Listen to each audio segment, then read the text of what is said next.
Thomas Paine, Sam Adams, Benjamin Franklin. These men spoke up for what they thought was right. From their courage came such documents as the Declaration of Independence and the Constitution of the United States. From their willingness to speak what was sometimes unpopular but right, we enjoy such liberties as freedom of speech, the right to keep and bear arms, and freedom of religion. There are those who still wish to oppress our freedoms, and there are still patriots willing to stand up and defend life, liberty, and the pursuit of happiness. Men like Zeb Bell, who honor our founding fathers and what they stood for. It's now time for Zeb at the ranch, speaking up and defending your freedoms. Brought to you by Magic Valley Les Schwab Tire Centers and all of the other great advertisers on the program. And now, Zeb Bell. And remember this, always ask questions. Always demand answers for every topic. Never settle for and follow what other people say is absolute. There you go. Here comes Kate Smith and God Bless America, followed by a Patriot with our Pledge of Allegiance. Good morning. Come on, Patriots, call in.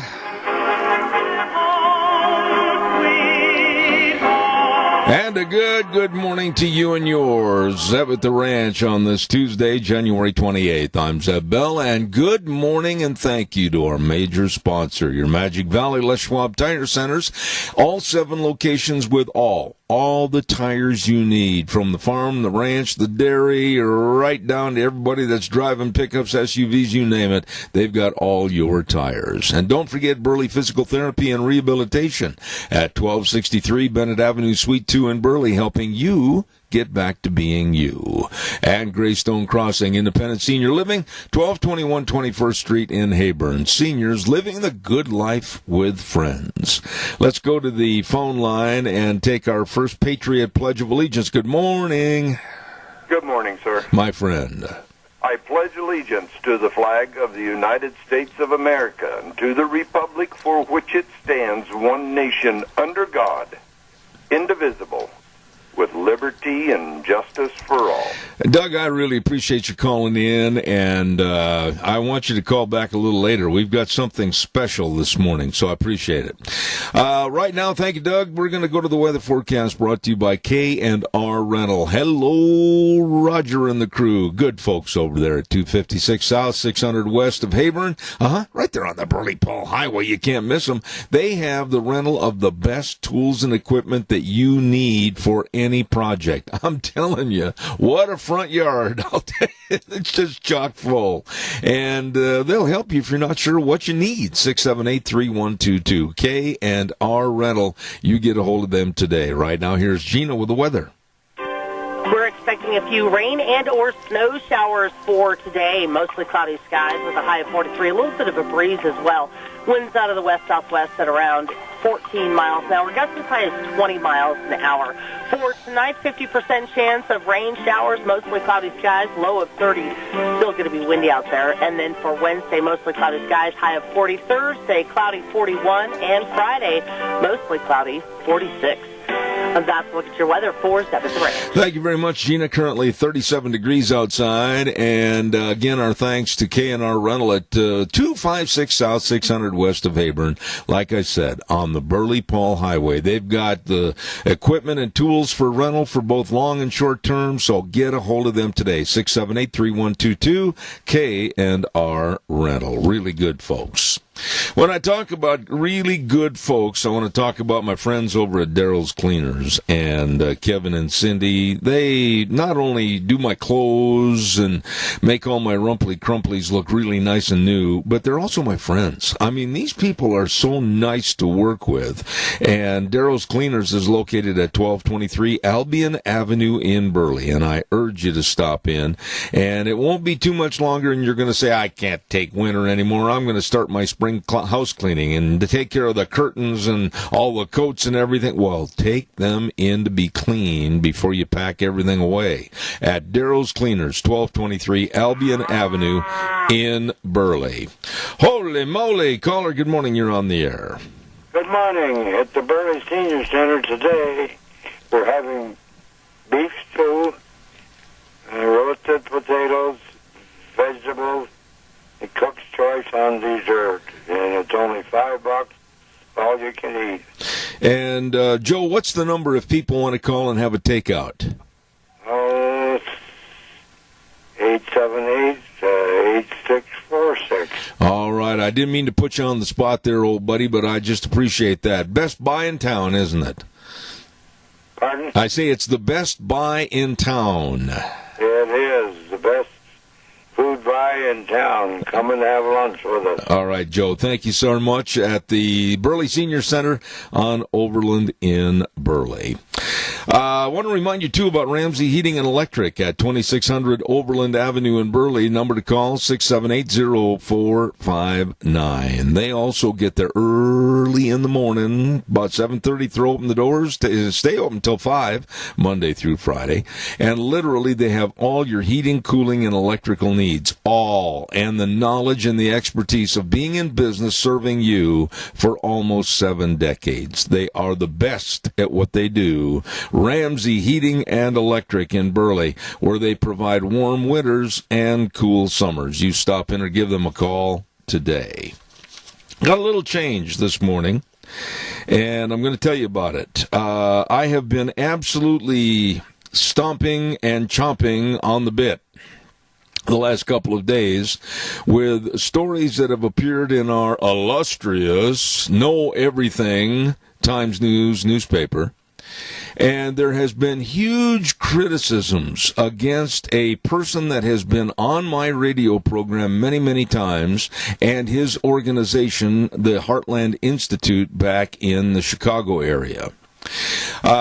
James Taylor has spoken out a lot of times in a lot of places regarding the falsity, if you will, of climate change and global warming. And ever since mankind began and when God made the earth, there have been many, many climate changes. And lately, the Post-Register in Idaho Falls, along with Idaho Statesman and the Times News, they came after him, and they jeered him, and they had op-eds against him and everything for what he said. So I just got my hackles up this morning and called him early, I mean like real early, down in Florida, where he lives, and I said, I want you to come on the program and dispel some of this nonsense by people that are like lemmings and follow everything over the cliff, and he's going to be here at 8:30. So it's a change in what we normally do.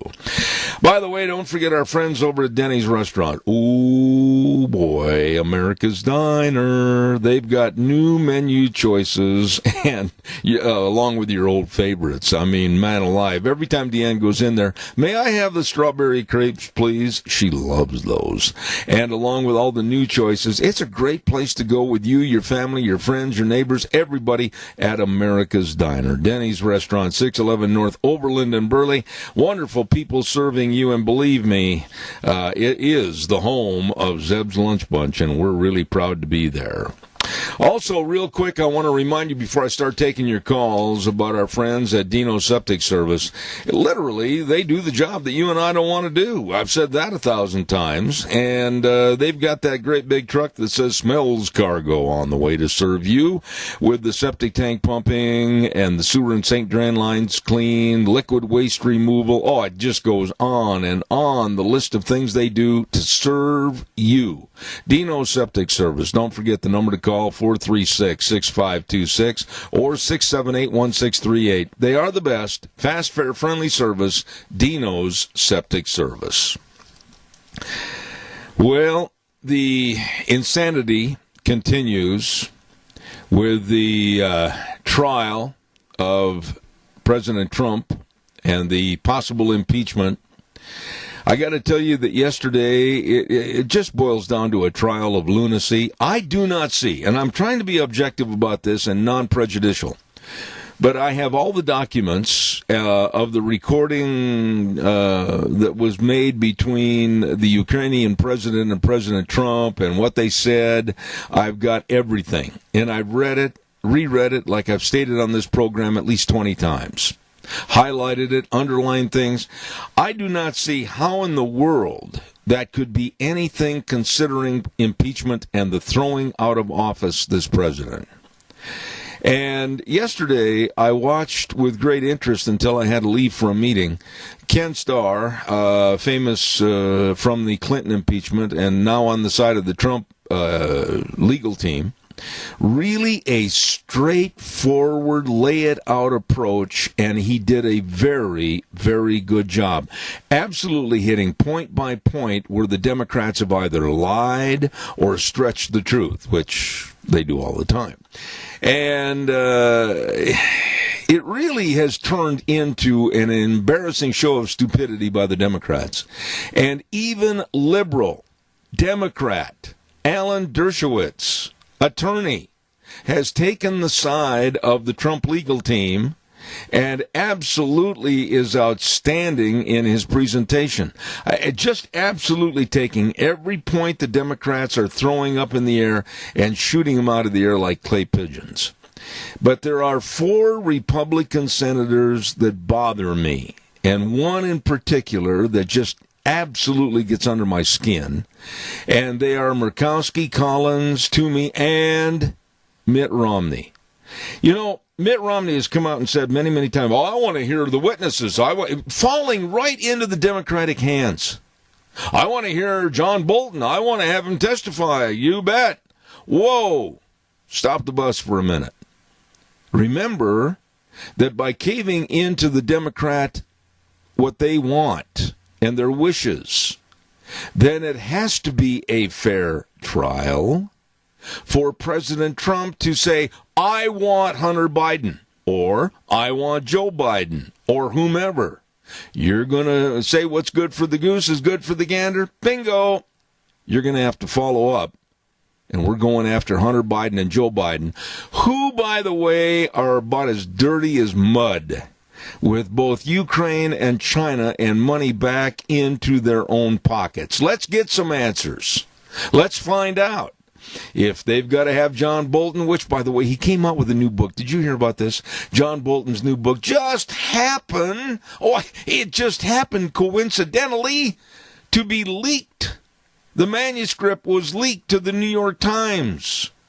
And they came out with full-page, front-page stories about how Bolton was absolutely fired by Trump, and he can't stand Trump, and he wants to get even with Trump. Basically, that's the gist of it. And that's why the Democrats want him to testify. But I go back to one simple point. The Democrats really have nothing to say. And the Republicans are catering to them. When the House came up with Articles A1 and A2 for impeachment, it was supposed to be a done deal, slam dunk. This is what we want. Here, you take it to trial, GOP, in the Senate. But no, now they want to change the rules and enhance a bigger trial with more witnesses, everything for them. Caller, good morning. You're on the air. Well, good morning, Mr. Bell. You know, I'm sick and tired of the Democrats thinking they run the country. Isn't that the truth? Yeah. And as far as Mitt Romney goes, he's the poorest loser I've seen other than John McCain. I got to tell you something, Donna. I have lost all, or if I had any. I mean, I thought the guy at one time, I had his son on my program. I interviewed his son, etc., when Romney was running for the presidency. He blew it on his own. I mean, nobody blew that campaign except Romney himself. But now it's sour grapes because he and Trump don't get along, and I honestly don't trust the man. No, I don't either. And I don't trust the other 3 senators. Yeah. What are they thinking? I'm so sick of this impeachment trial. I've been sick of all the investigations we've had to go through. I think it's time we vote these people out of office and get somebody in there that is going to get down to business and take care of things they need to take care of for us. Well, you know, I heard something I heard something last night that just chilled me. It made the hair stand up on the back of my neck. When they were interviewing Louisiana Senator John Kennedy, he was asked, how long, if they do start allowing witnesses, will this stupidity go on? And he looked at the camera and he looked at the interviewer and he said, well, at least till May. May? Yeah, isn't that something? Another 4 to 6 months. I saw that too, and my blood just ran cold. It's like, what are they thinking? Get this trial over with. Give the president back his life, I guess it would be, if that's what you want to call it, and let him continue to do what he said he was going to do, because he's already come through. And they're just chastising him, and their hatred for him is so severe that they can't think of anything else. Donna, real quick, this president is not acting presidential, and that's not a slam. It's actually a compliment, and I'll tell you why. Because he's not playing with a rule book of thou shalt act like this, say this, and do this. He's looking at it as a businessman and going with that approach. The Democrats cannot stand that because he's been successful and he's got a lot more successes on the way if they'll leave him alone for the betterment of our country. But no, the left knows that if he goes to another election cycle, they are toast. Yeah, you're definitely right. And, you know, the voters have the right to choose, and I think we all need to stand up and choose. Amen. And get back to the business of running the country like it should be. Amen. Donna, thank you. You're always welcome on the program. Thank you so much. Oh, by the way, go wake up George. I will. All right, thank you. See you later. Don't forget, every Monday at 10:30, the Idaho Legislative Update, sponsored by Handy Truck Lines. My wonderful people that have been serving you since 1928. Handy Truck Lines, and, of course, our legislature in session. And we'll have all the highlights for the Idaho Legislative Update, Mondays at 10:30. Don't forget that. Calls are welcome, 436-2244, 1-866-927-4587. Oh, boy. Oh, boy. Every time they're on the news, all of a sudden they have a Hillary story. I just want to leave the room. I just can't stand to see this woman on television. Well, she's back. Hillary said when asked by a reporter that she has the urge, underline that word, urge, to run again for the presidency. Now, when some politician, whether they're long time, short time, whatever, say they have the urge to do something, you might as well start making checks on the old wall that they may jump in. And then she stated that if she does follow the urge to run again for the presidency, she said she could win. She could win. Lord help us all. If my grandmother were alive today, and my grandmother was a real conservative, she would just sit there and go, ay, with Hillary. Oh, dear. Calls welcome, 436-2244, 1-866-927-4587. Here's another news note I've got to get in, and because it's so scary. It really is. And it proves beyond a shadow of a doubt that the left absolutely wants to destroy everything that we have with our Constitution and its values.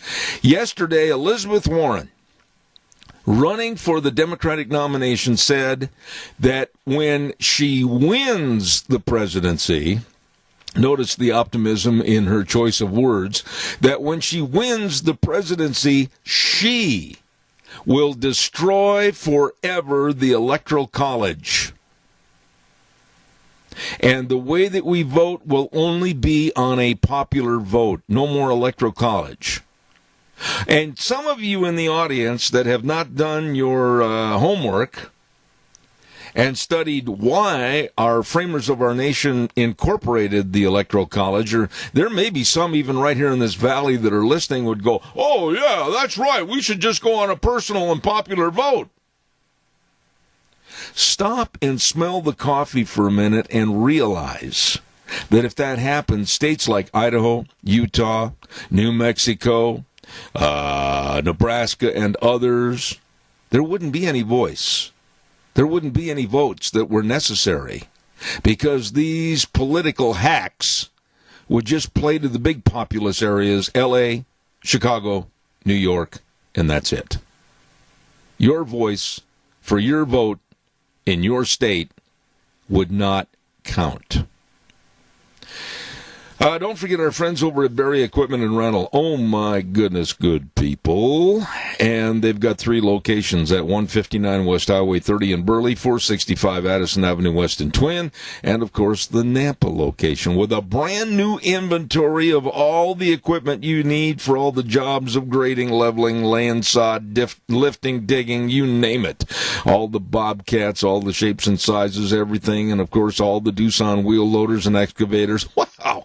Great financing programs and great lease programs at Berry Equipment and Rental in Burley, Twin Falls, and Nampa. Don't you dare forget to stop in and say hello to those good folks. Let's see. Caller, good morning. Quickly, you're on the air. I've got a guest coming on in 2 minutes. Go ahead.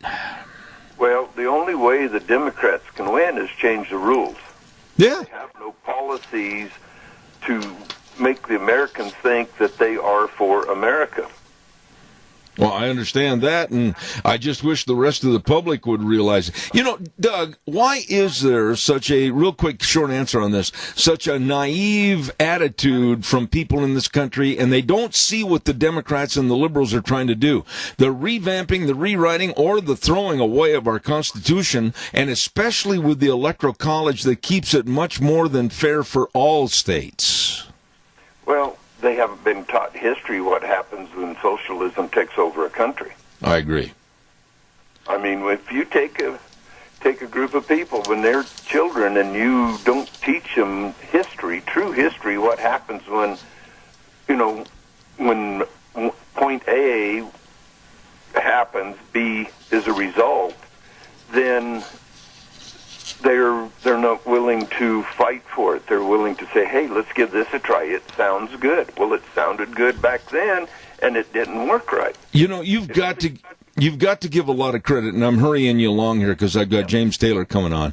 But you've got to give our forefathers, almost 300 years ago, a lot of credit. They were absolute geniuses sculpting and molding our Constitution.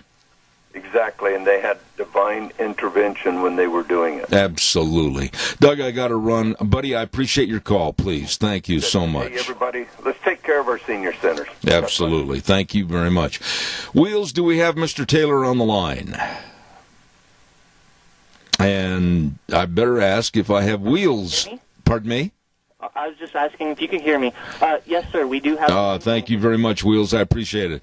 Ladies and gentlemen, we're going to change the mode of our first hour, our open forum, and I talked to this gentleman earlier this morning at his home in Florida, and I'm very concerned that the very liberal left, that is a demanding left, that we all follow them like lemmings over a cliff in the acceptance of climate change / global warming or whatever you want to call it. And thanks to people like James Taylor with the Heartland Institute in Illinois have absolutely spoken out against everybody believing in some of their absolute idiocy. And I say good morning to James Taylor. How are you, sir? I'm doing fantastic. How about you, Deb? I'm good, James, but I got to tell you, I am getting more concerned every day that we that do not believe in global warming and climate change, that we do not believe that we have to just absolutely destroy our energy system and live like a prehistoric man in a cave. We're being led by the nose by liberal Democrats, being denigrated by the Democrats, and you too have been suffering this as of late. Yes, I have. And in Idaho, of all places, go figure. Tell us a little bit about why you came here, who you talked to, and what you said here in the state of Idaho. Absolutely. Back in January 2019, there were media reports of Governor Little announcing that climate change is real and must be reversed. And in response, in March of last year, the House EET Committee, I believe that's Environment, Energy, and Technology Committee, held hearings on climate change in Idaho. And in the news media reports after the hearing, many of the committee members expressed disappointment that they didn't have much Idaho-specific climate change information. So during the past year, I put together Idaho-specific climate information from the best available sources, and much of that comes from the National Oceanic and Atmospheric Administration, which has national data, but also state-specific information. And a couple weeks ago, while presenting my study and the data to members of the Idaho legislature, I was invited to come back to give a presentation on the topic, which I did this past Thursday. And the presentation is entirely objective data from NOAA and from other sources that are not saleable. In response, the liberal media in Idaho apparently had a fit because I've been seeing these articles in which, oh my goodness, how they misrepresent things, put out outright falsehoods, and are very childish and personal in their articles. And anybody who listens to, and I believe you can listen to audio of my presentation on the state legislature's website, will see that I simply presented objective, factual data regarding Idaho. But the climate alarmist establishment simply will not permit anybody to present facts that counter their over-the-top alarmism. You know, and that's a point I'm going to jump in on you, James. That absolutely is the truth. In the Times News on Saturday, they had in their cheers and jeers column, they said the following, and I'm not going to read the whole thing, but it just said, the mainstream scientific community agrees there is huge evidence that greenhouse gases from the burning of coal, oil, and gas are causing the world to warm in a dangerous manner. We hope lawmakers listen to the scientific majority and not fringy, out-of-state groups, meaning you. How did you respond to that? Well, my presentation that I delivered is a 20-minute presentation with 22 PowerPoint slides. Each and every one of those slides was entirely populated. All it presented was data from the National Oceanic and Atmospheric Administration, data from the U.S. Department of Agriculture, data and charts from NASA. So if they want to call that fringy or whatever else, whatever childish term they want to put on it, when they attempt to shoot the messenger, that shows that they cannot address the message itself. And again, whether it was that article or my attention has been called to several others, there's very little discussion of the science, and it's almost entirely childish personal attacks because, quite frankly, they don't want people to know and gain access to the science. You know, James, the Idaho Statesman, and this article was written by Rocky Barker. Rocky, of course, very left-leaning, very liberal. And in his first paragraph in a story about you said, global warming has brought Idaho a longer growing season, less brutal winters, and slightly more precipitation, according to the group that for the past 15 years has been the leading skeptic of rapid human-caused climate change. Well, he was referring to you and the Heartland Institute. And here's the thing that bothers me so much. School children, as early as kindergarten, all the way up through the university system and their professors and teachers. And everybody else is being duped into thinking that man is bad, man has caused all a so-called global warming, and they absolutely want to do with anything as far as progress and back us up 200 years into a society where there is nothing. No transportation, no private cars, no agriculture. What are we going to do with these idiots on the left?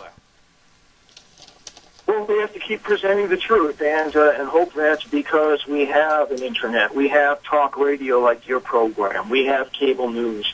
Their virtual monopoly on the print media, on the traditional establishment media, will not preclude Idahoans and others from gaining access to the truth. I believe that the American people and people in Idaho are intelligent, they are discerning, and that so long as they have access to information, that Americans and Idahoans will make the best decisions. I believe in democracy, and I believe in the American people. We just need to make sure that people have access to all sides.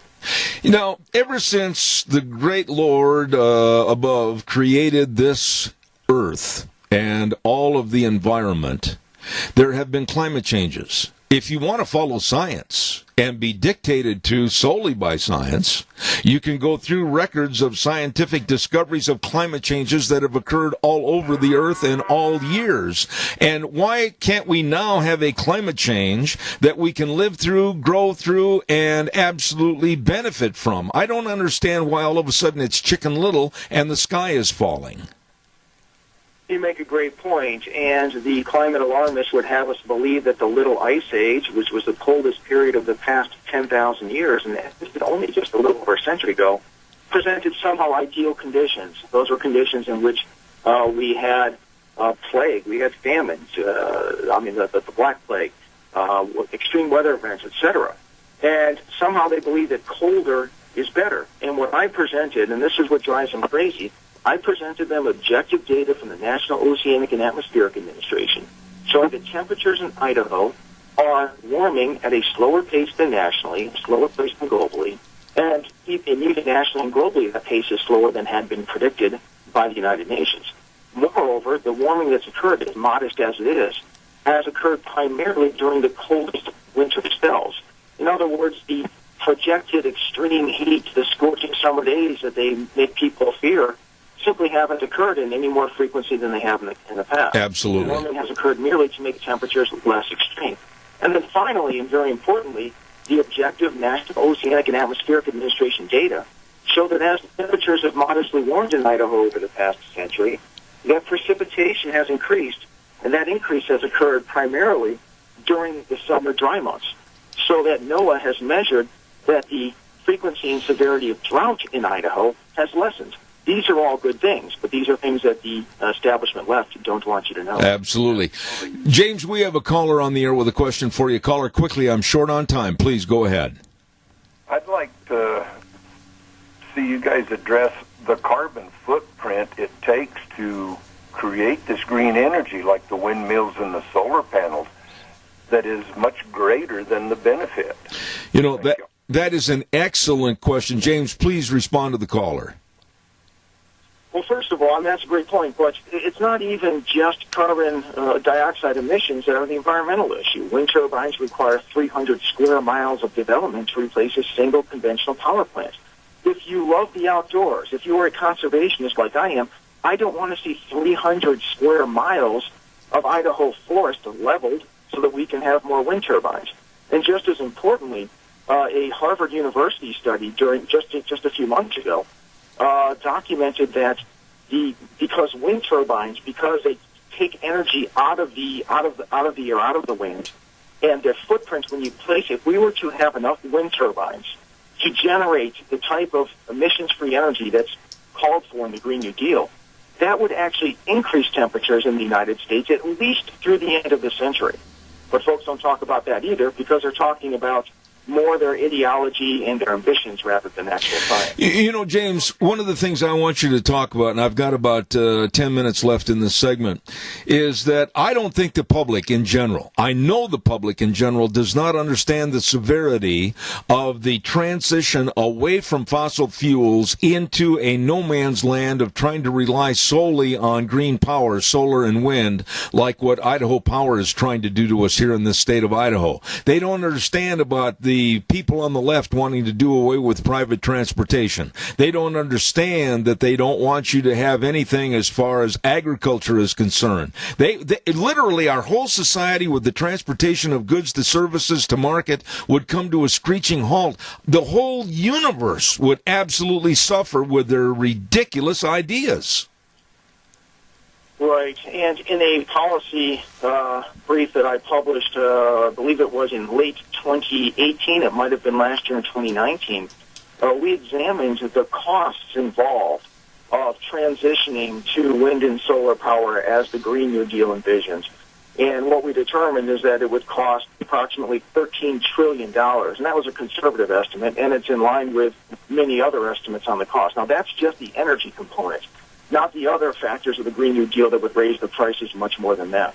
But people's eyes tend to glaze over when you have numbers that big.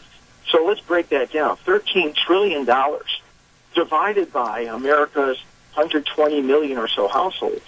That means that it would cost the average household more than $100,000 to do that.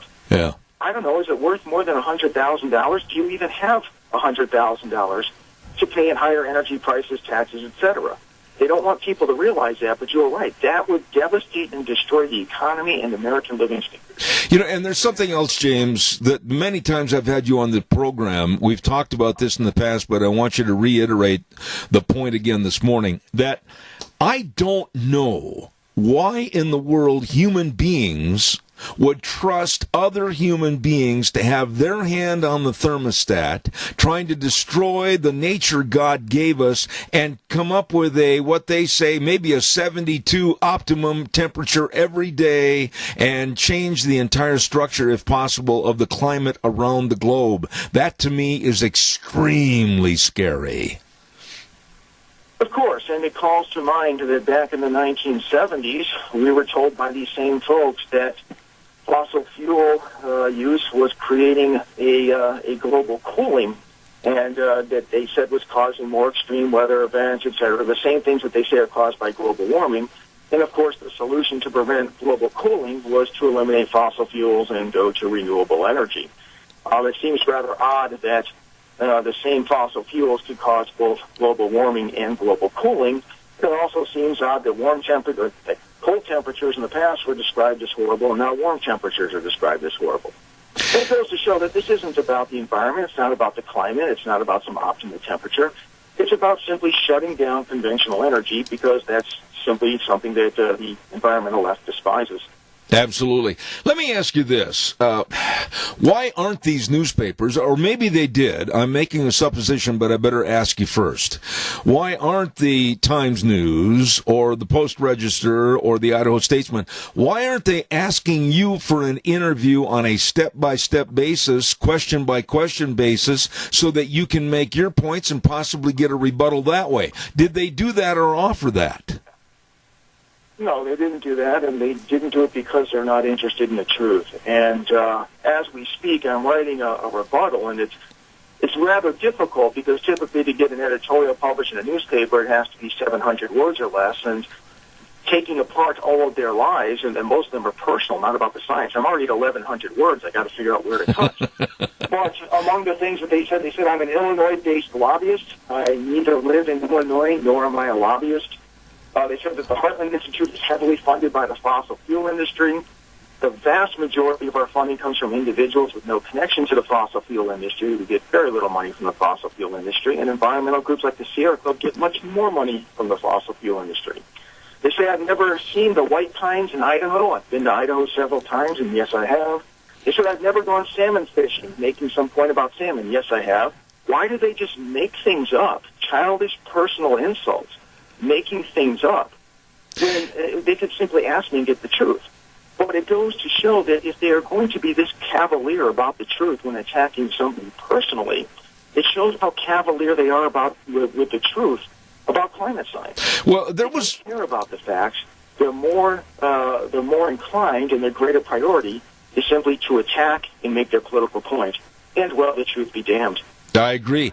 There was one part of the paragraph in the Post-Register that read as follows. Please bear with me a moment. The growing severity and extent of wildfires are obvious to anyone who steps outside in the late summer, but Taylor has never had his nostrils burned by the haze hanging in the air. There was an insinuation that global warming / climate change had caused all these fires. When these people on the left don't realize, thanks to the environmental movement, they won't let good people that know forestry and harvesting of our forest lumber, etc., to go in and clean out the forest for a healthier forest so we don't have these devastating fires. It has nothing to do with climate. Right. So when they make their condescending assertion about how I've never smelled the wildfires in Idaho and climate change is making it worse, what you'll notice is that there's no science, no data, no facts, no figures presented. Yeah. And in my presentation, I presented the data showing that there has been an increase in precipitation in Idaho, especially during the drier seasons. I presented National Oceanic and Atmospheric Administration data showing that there has been a decrease in the frequency and severity of drought in Idaho. These are the factors. The only factor that matters in terms of climate change and drought, climate change and wildfires is drought, is dryness. And what we've seen from the objective data is that Idaho has seen increasing precipitation and a decrease in drought, such that if there were an increase in wildfires, and they didn't present any evidence for that either, other than saying, well, they've observed some wildfires, which of course have always occurred. But if there were an increase in wildfires, it would be due to, as you mentioned, man's management practices, where they forbid people from making prescribed burns, they forbid people from clearing out forests that are overgrown, etc. They don't present science, they simply make an assertion and then do so in a condescending manner, which is quite ironic. What do these people want? I mean, why are these lemmings like the Times News and the Post-Register and the Idaho Statesman, why are they, in your opinion, following lockstep along with the liberal left into a condemnation of mankind, a condemnation of progress, a condemnation of our energy system, and why do they want to hang us out to dry in a field of energy that absolutely is not going to be reliable? Well, mostly because they're out of touch with everyday Idahoans. When I was in Idaho these past 2 weeks, and of course I've been in Idaho before as well, but during these past 2 weeks in particular, where I'm sitting on airplanes that are flying in and out of Boise, when I was sitting in coffee shops, and each of these times I've got my laptop open, I'm pouring through the Idaho-specific climate data, people are looking over my shoulder, we start conversations, and without exception, the many, many people that I spoke with, the Idahoans I spoke with, understood that this isn't a climate crisis, that this is being overly amplified by the environmental left. And yet here you have in Idaho, among Idahoans, you have this leftist media that is so completely out of step and out of touch with the people in the state that they're advocating these leftist environmental causes, and they're doing so in a tone that is it's just nasty, it's vicious, it's condescending, and it's unprofessional. And one would expect more from the media, but especially the media in a state where, well, most of the people tend to be a little bit more conservative and not so California or Massachusetts left-wing. What do we do? Real quick, I've only got 2 minutes left, but what do we do, James, as far as combating this idiocy of let's clear off acre upon acre upon acre for solar panels? Let's go ahead and knock the trees down and put up all these cancer sticks, these windmills. I mean, I don't want to see the landscape desecrated with this foolishness. Right, we just have to keep spreading the word, Zeb, and you're one of the best at doing so. And I hope that all of Idahoans appreciate that you're calling attention to the truth, because that is their agenda. That would be the result of wind turbines and solar panels filling the state, is that you would be clearing. In order to get 100% wind and solar power, you would be clearing much and likely most of the forest in Idaho for this. And that's ridiculous. That's not environmental protection at all. That's environmental aggression. I am so glad that I had you on the program this morning, and I want you to remember, no matter what, with your rebuttal, we will carry it on my show, and we will do anything we can. And James Taylor with the Heartland Institute, thank you so much for coming on the program this morning without very much advance notice. I appreciate it. Thank you, Zeb. Pleasure's mine. God bless. Thank you very, very much. Ladies and gentlemen, I have in my hand all of the newspaper articles, these bastions of great intelligence, and Idaho Statesman and the Post-Register and, of course, our illustrious Times News. And it just is amazing to me how so-called smart journalists can take a side on an issue where they really don't know what in the hell they're talking about. And the same is said of the op-ed writer James Jones that writes in on a frequent basis. A lot of balderdash with very few facts. Calls are welcome, 436-2244, 1-866-927-4587. And fittingly, it's time for the weather. And the weather brought to you by Mount Harrison Audiology and Hearing Aids, right behind the Minidoka Hospital, across from the emergency room. And I urge you, if you notice maybe you're having a little hard time hearing, a little lack of being able to understand what's being said on the TV or when friends come over, I urge you to call Mount Harrison Audiology for a hearing screening and let them help you. The number 312-0957. I'll say it again, 312-0957. Mount Harrison Audiology and Hearing Aids. Here's Gina with the weather. We're expecting a few rain and or snow showers for today. Mostly cloudy skies with a high of 43. A little bit of a breeze as well. Winds out of the west-southwest at around 14 miles an hour. Gusts as high as 20 miles an hour. For tonight, 50% chance of rain showers, mostly cloudy skies, low of 30. Still going to be windy out there. And then for Wednesday, mostly cloudy skies, high of 40. Thursday, cloudy 41. And Friday, mostly cloudy 46. And that's a look at your weather for 7-3. I appreciate it, Gina. Thank you very much. And don't forget, they have the experts over at Mount Harrison Audiology and Hearing Aids providing expert diagnostic testing to help your hearing problems. Please call them for an appointment today at 312-0957, Mount Harrison Audiology and Hearing Aids. Caller, good morning. You're on the air. Go. Zeb, I want to clean my plate for just a minute if I can. First, I want to recommend to your listeners that they could go back for last evening's review of the Dershowitz report that he gave in defense of impeachment. It was riveting and awesome. I would subscribe that to all your listeners to look at that again. It was the most compelling that I've heard and made me, this guy was a bipartisan guy, but, man, he nailed it as far as the Constitution, and I support what he said. That was awesome. Absolutely. What else is on the plate? I went out on a limb and got solar on my farm, and I was eviscerated by Idaho Power in the process. They was absolutely terrible to deal with. They do not want green, and even though I thought it was a good thing to do, it's going to take me an additional 2 or 3 years to recover because what they initially said and what they initially did was two different things that made it so your listeners out there are contemplating that. Make sure you get the right information, especially as it works with dealing with Idaho Power. All right, whoa, wait a minute. Money from them. Wait a minute, caller. I need to interrupt you and ask you a question.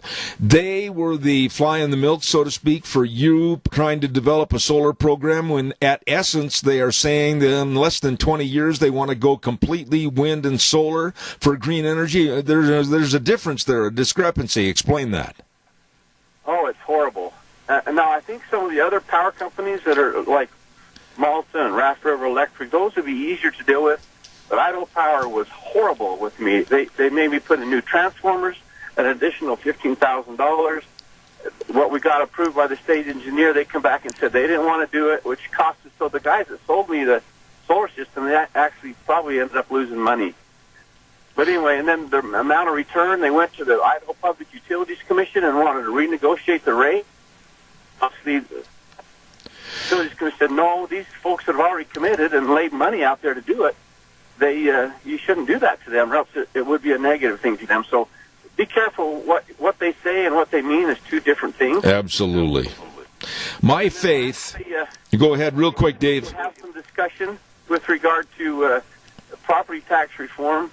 I don't know if all the answers are out there, but nobody says anything. But 3 years ago, my property tax doubled.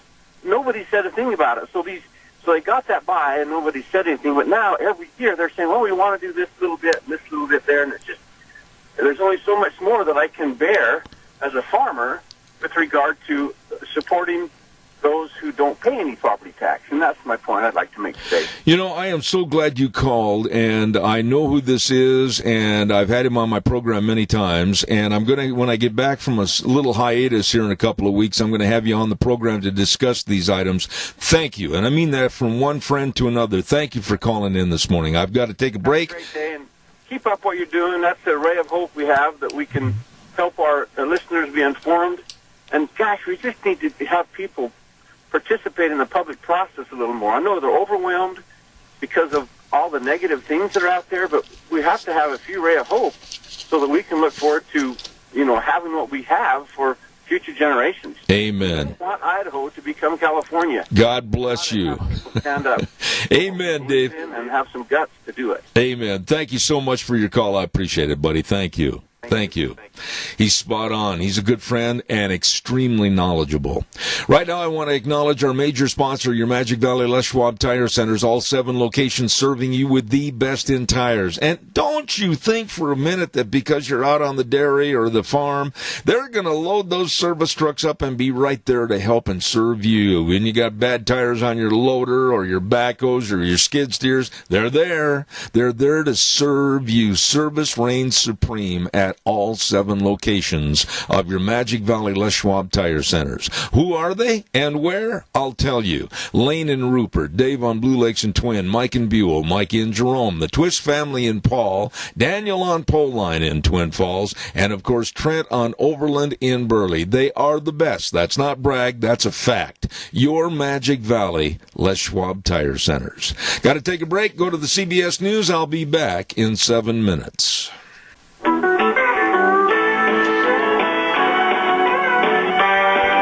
Good morning, good morning, good morning. It's really wet outside. I'm telling you, the rain's coming down. Mud everywhere.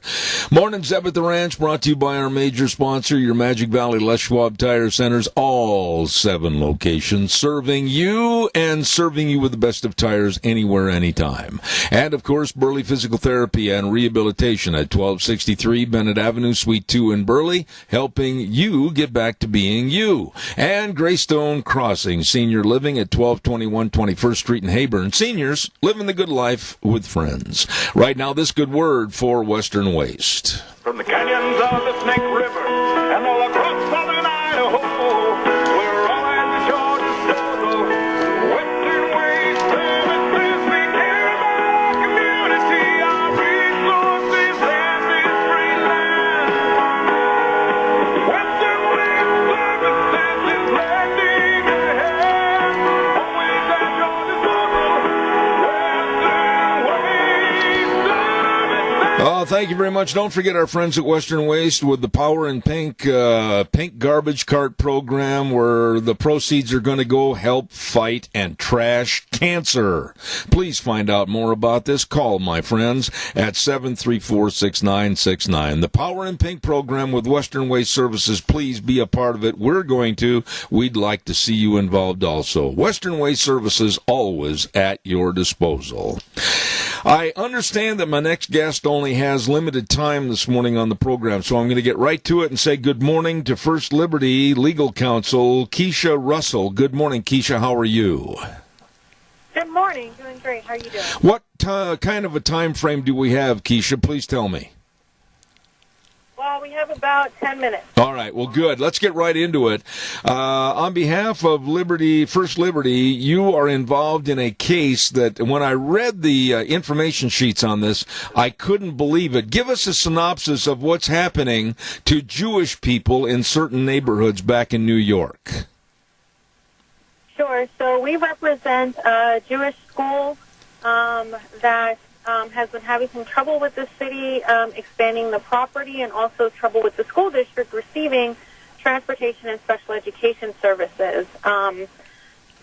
We also represent a bunch of congregations in that same area who are, having trouble with the village trying to get approval to worship in their homes, which it's required that they get their government approval to worship inside their homes, no matter how many, people are going to be in there with them.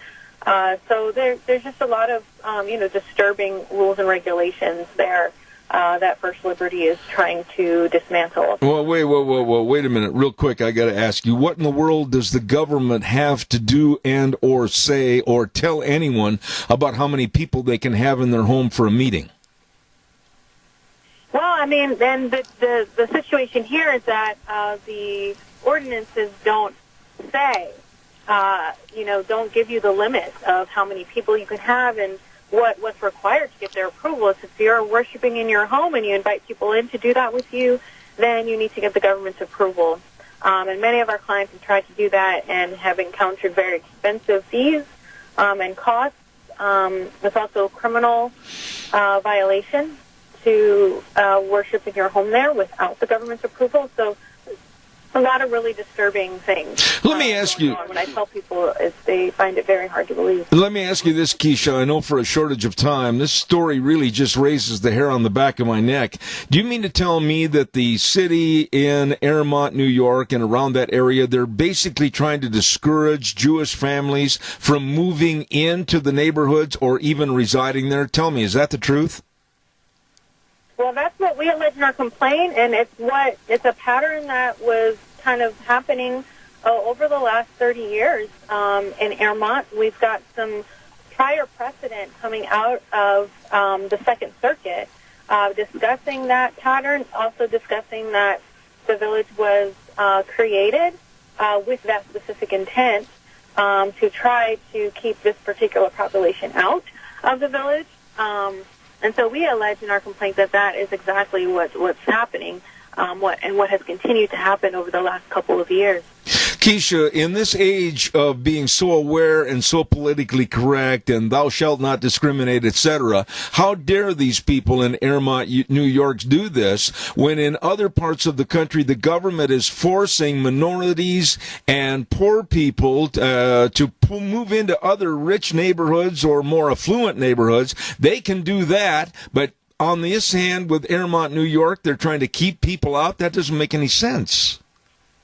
Well, I think the most alarming thing is just thinking about, the power of the government here and how, it seems like government is being used in some ways to at least make it very difficult to practice your religion. And if that's a central part of your culture, then you have to leave if you're in a place where you feel like that part of your identity is being oppressed. And so, I think for us at First Liberty, it's just about trying to reach a resolution as quickly as possible and help our clients, live in peace, to worship in peace, no matter where they choose to live. When you say worship in peace and reside anywhere, isn't that the American ideal? I mean, if a house is for sale in non-discriminatory means and ways, real estate companies can't discriminate. They have to open that house to show anyone of any race, color, or creed. How come these people in Airmont, New York can act like, well, we are these people and you can't come in? That's totally illegal.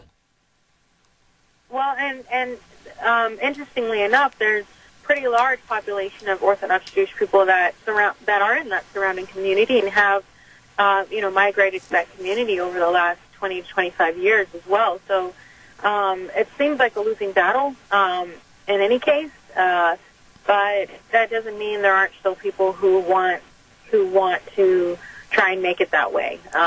And for us, it's just about making sure that we are able to, find vindication for our clients and make sure that they can live wherever they want to live and still be able to practice their religion without it costing them money and without having to get government approval and such.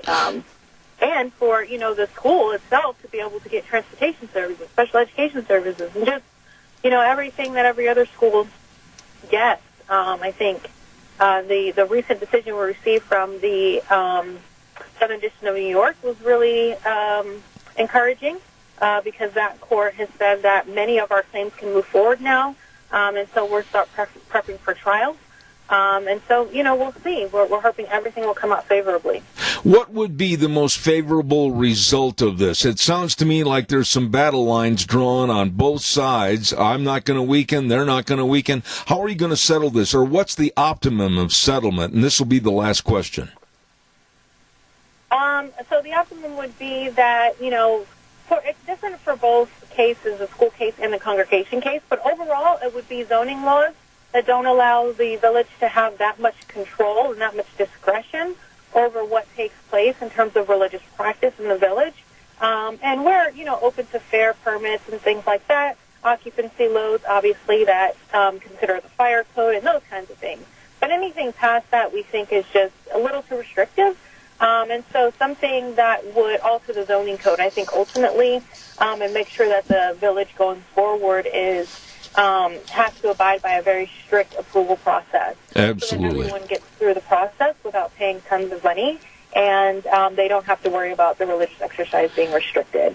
I think I did really well. I wrapped this up in exactly 10 minutes, and I want to say to First Liberty Legal Counsel Keisha Russell, please come back and let us know what happened on this case in the future. I would really appreciate it. Thank you for taking the time to be on my program this morning.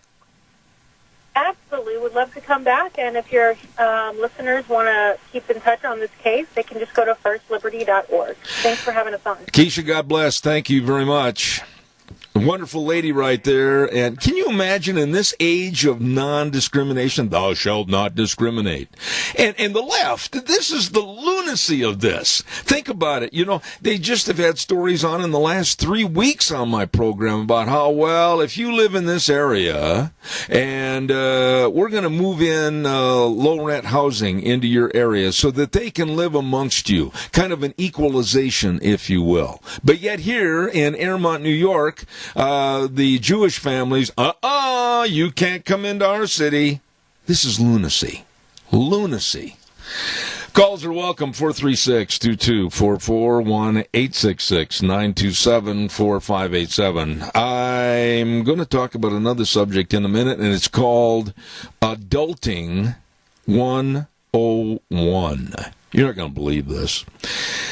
Burley Physical Therapy and Rehabilitation, 1263 Bennett Avenue, Suite 2 in Burley, with Nick Greenwell and all the great physical therapists serving you, helping you get back into shape, get over your aching and paining from surgeries and accidents.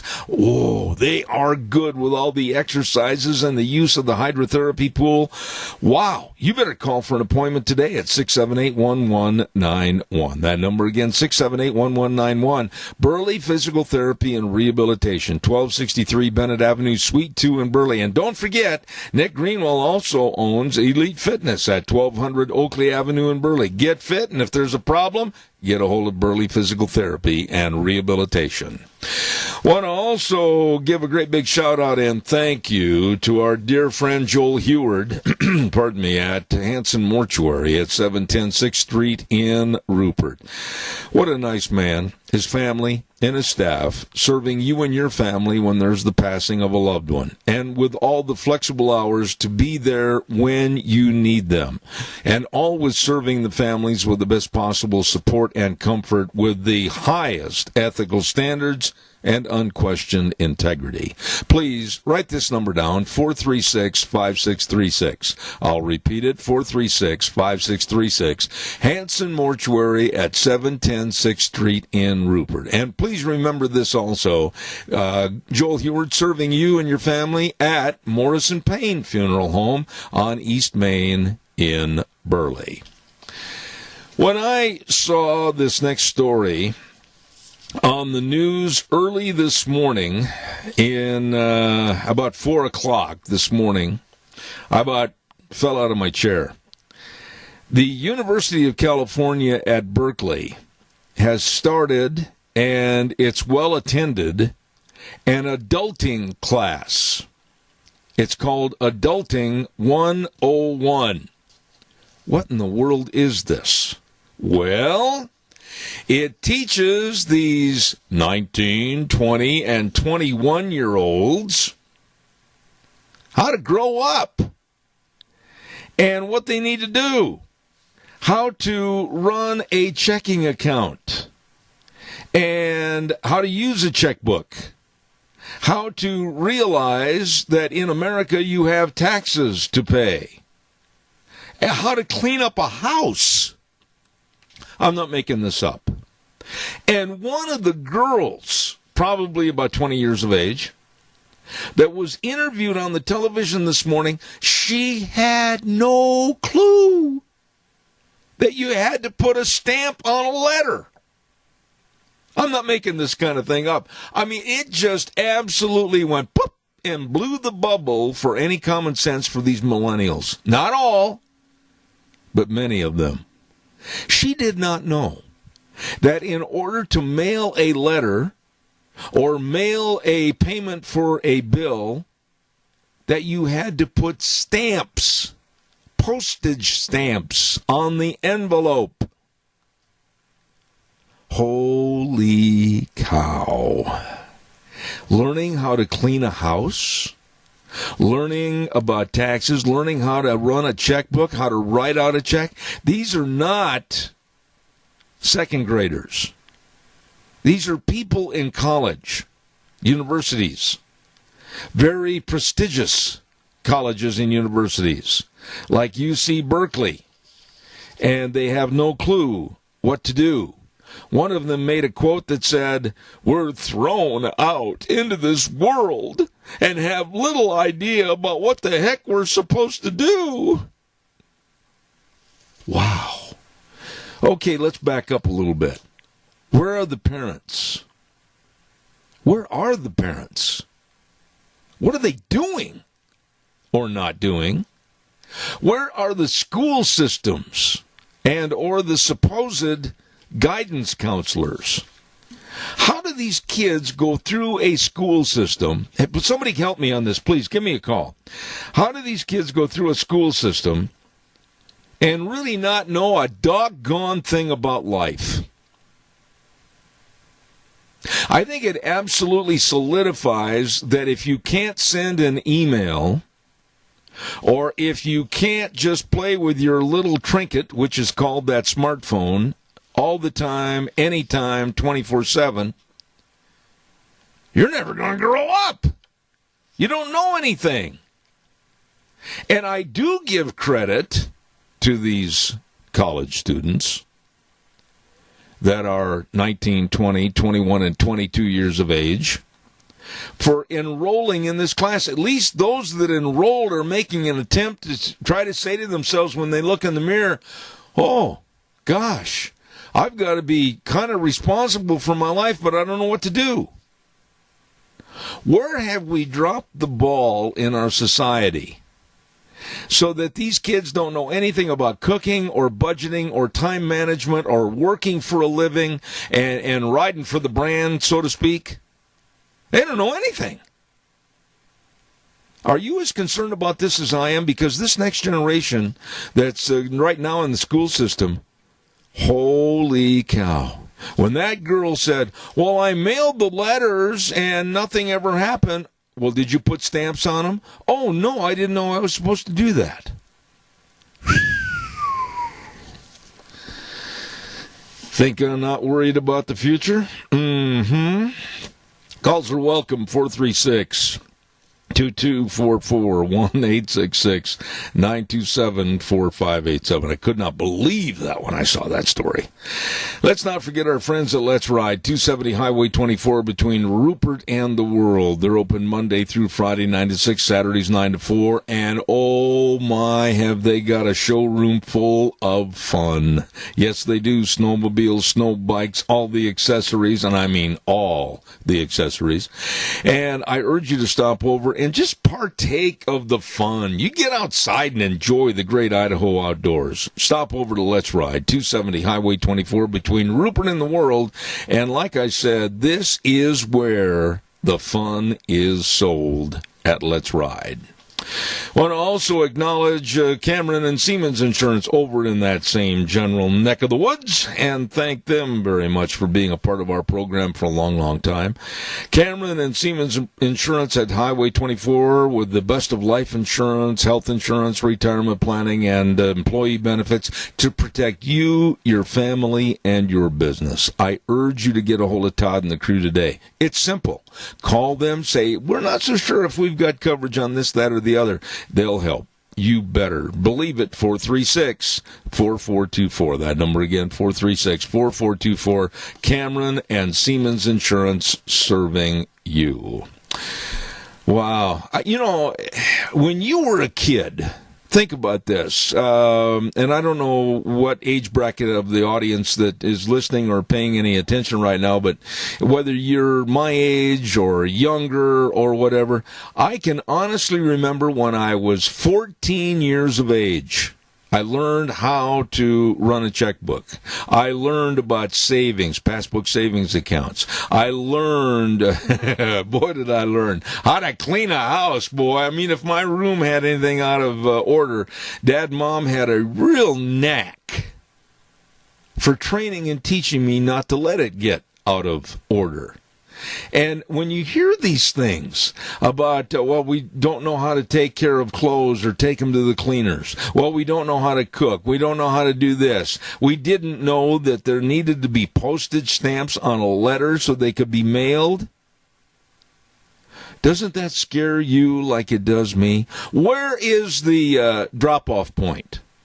Are we not teaching them from kindergarten through the elementary years, through the high school years, and on into college? Are they just absolutely void of anything that has to be done on a day-by-day basis, regardless of what kind of job stature you have?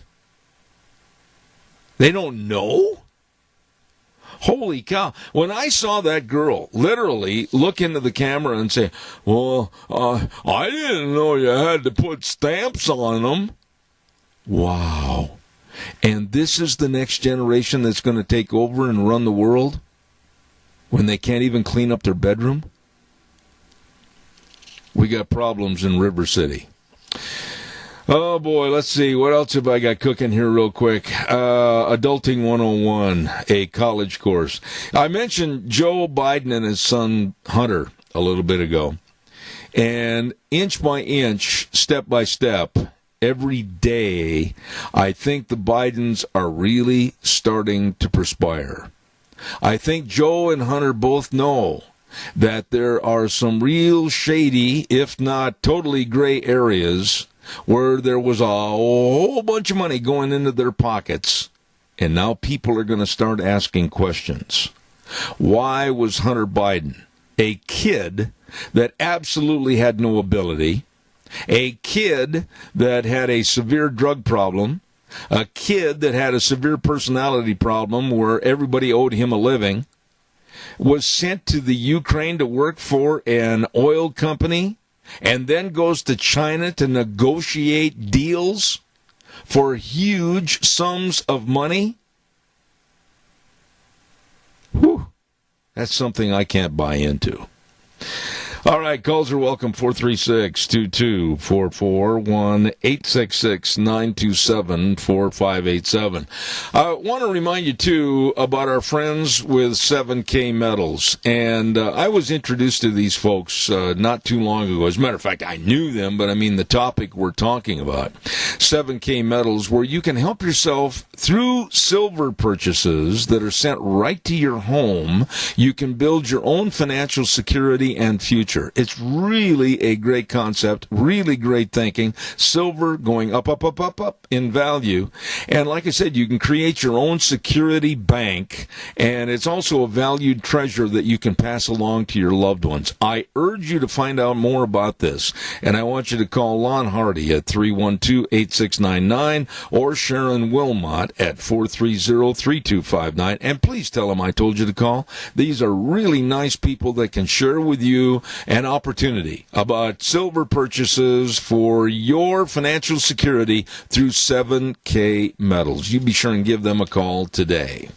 Quick note, too, I've got to mention this. The 6th Annual Soil Health Workshop is going to be held on Thursday, February 6th at the Best Western Burley Inn and Convention Center, and I'm looking down through the list of things that are going on from the Continental Breakfast all the way through the afternoon sessions. Really, really interesting, and I urge you to RSVP as fast as you can at these numbers. 208, both of them with the same prefix, you know that. 208-572-3369 or 208-436-4202. And that's, of course, the 6th Annual Soil Health Workshop, and it's going to be at the Best Western Burley Inn and Convention Center on February the 6th. Got that? Okay. Wheels, let's check with old Wheels over there in the rain and the muck and the yuck and everything that's going on outside. Do we have former United States Congressman Tom Tancredo ready? Yes, sir, we do. Well, Wheels, you did it again. Thank you so much.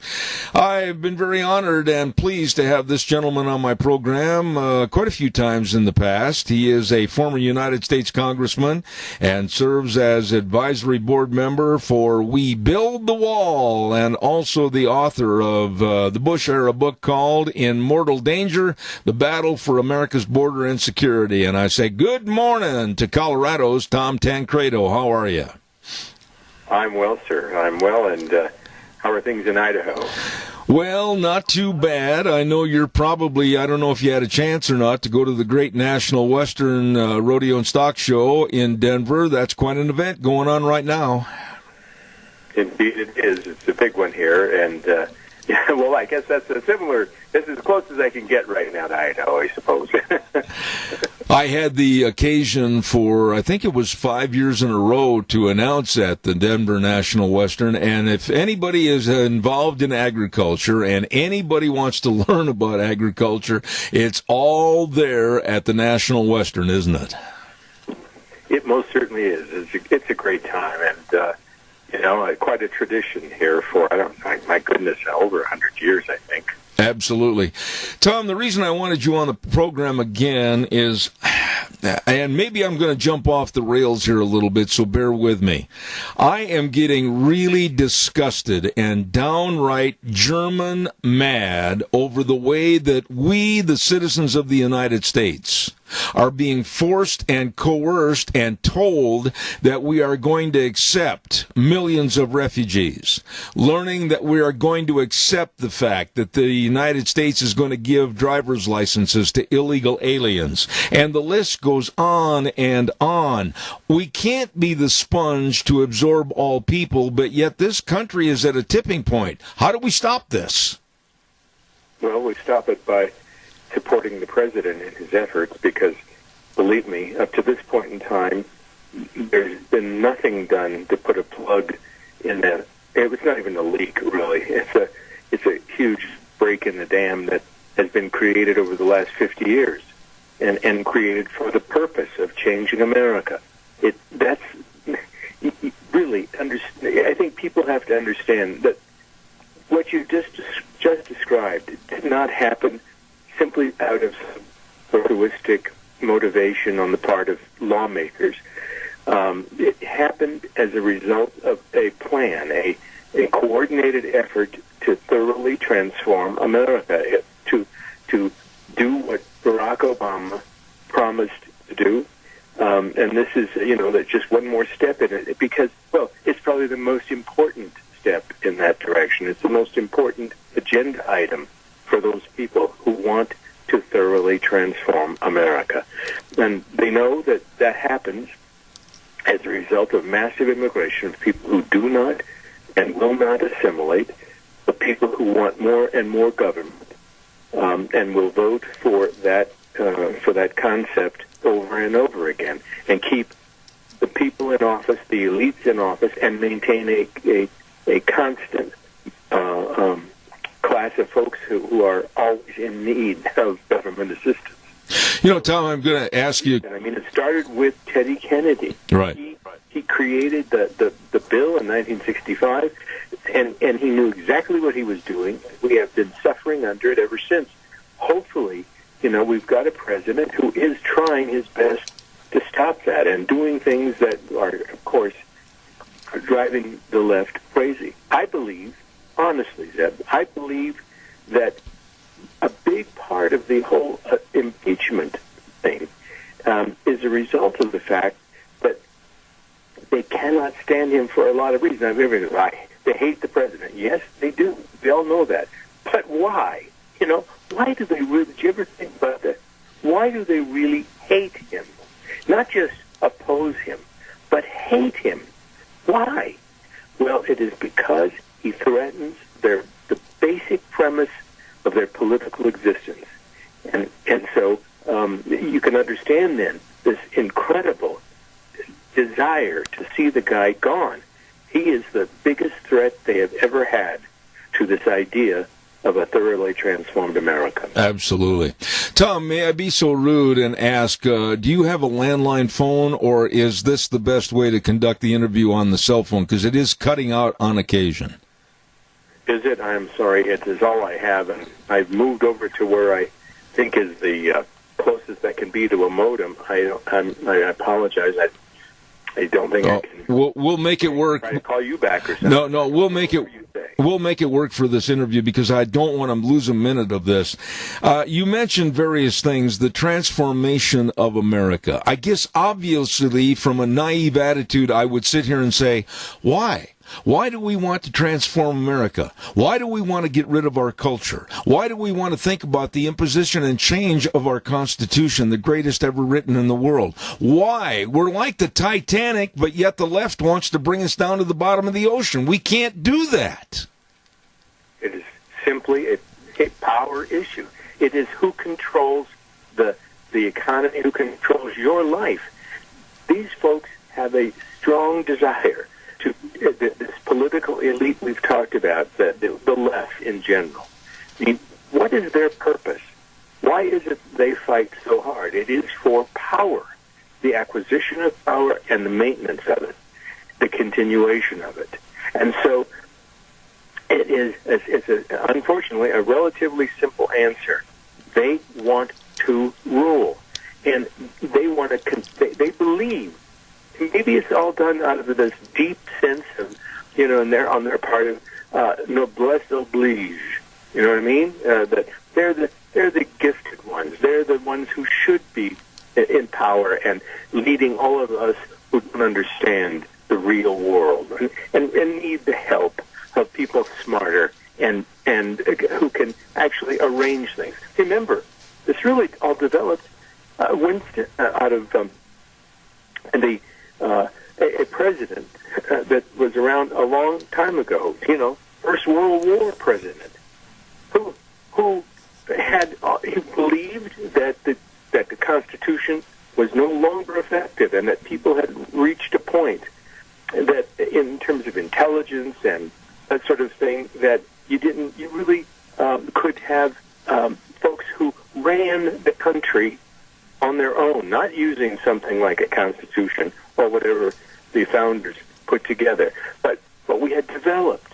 We've become smarter, and this was Wilson's idea, and he put a lot of these things into effect. And it does actually go back to him. You can actually trace it back. Now, I mean, he's not the person who started it, but he is the reflection of this whole idea that we're talking about. He was the first president to ever actually move in that direction and articulate it. He said, no, it is a living document. He used those words. But the Constitution isn't something that we have to adhere to because it actually has to change along with humanity because we're now smarter and better. And we can, and the people in charge should be the smartest people, and then they can tinker with government. They can fix it. They can actually, pass laws that change everything. But that's a deep belief, a deep-seated belief. And in order to accomplish it, you have to change the voting structure in America. You have to bring in people who will vote for that, who are, who see the goodie as the thing that they come for. Not just a better life, but maybe a better life provided by government. And so they know that. They've been doing it, and we've got, it's like everything else. You have to know what motivates your opponent. Yeah. In order to, and this is Lao Tzu, right? He says, in any conflict, you better know what motivates your opponent. You better know what makes them tick, why they're doing what they're doing. That's why it's so important, and I try all the time to explain the motivation behind this massive immigration stuff. And once you understand that, you can become, like everything else, you can become powerful in resisting it. But otherwise, people have a tendency to just say, well, that's the way it is, and we're a nation of immigrants, and we shouldn't try to stop it. No, it's got nothing to do with heritage or nostalgic ideas about what America is all about. It's got everything to do with changing this country entirely. Absolutely. You know, Tom, simply put, the little elderly lady that lives alone in a cold house because she barely has a few extra dollars a month to heat and adequately take care of herself, and she's waiting for maybe the Meals on Wheels program to come by and give her a meal, or maybe the veteran that came home from serving our country and they can't rub two nickels together, can't find a job. I'm more concerned about those American citizens, much more concerned about those American citizens than I am of giving a refuge to refugees coming in by the millions and supplying them with clothing, education, place to live, a van to come pick them up and take them to the grocery store. I just absolutely think America first, American citizens first, and this lunacy of letting refugees in by the millions and our borders being so porous, this boat's going to not float anymore, Tom. It's going to sink. You bet. And you're absolutely right to be concerned more about an American citizen who's in need. I've said for years that, those people who are most negatively affected by massive immigration of low-skilled, low-wage workers who don't even want to assimilate into this country, those people are the people on the lowest rung of an economic ladder here. They are Hispanic. They are black. They are poor white. That people who have struggled and are struggling for, to keep a job, and whose wages have been depressed because of the numbers of people coming in. And so if you really are, supposedly the left is supposed to be the ones who are looking out for the poor and concerned about it, but they're not, of course. It is so apparent that that's got nothing to do with their motivation. They want power, and they want a constant underclass. That constant, stabilized underclass, that's who will continue to elect them. That's why you have to replenish the pool constantly. Real quick, you've kind of led my train of thought off the rails again a little bit to a story that I just learned about early this morning at 4 a.m. in regards to Elizabeth Warren. That woman really scares me. And she came out yesterday and said that if she were president, one of her first items would be on her agenda to eliminate, dissolve, and throw away the Electoral College. And that plays right into what you said just a minute ago. The masses in the larger cities, San Francisco, L.A., Chicago, New York, they would control the voting for all of America, and little states like me in Idaho and you in Colorado, be damned. They don't care about us. Our vote wouldn't mean a thing.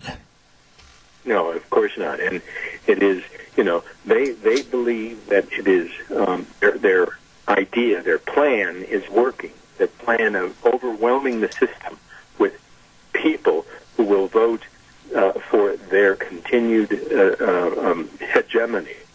And so the way to accelerate that whole thing is to, of course, get rid of this little thing called the Electoral College that is sometimes a little, bump on the road for them in order to accomplish what they want to accomplish, like, for instance, the bump on the road that happened in the last presidential election.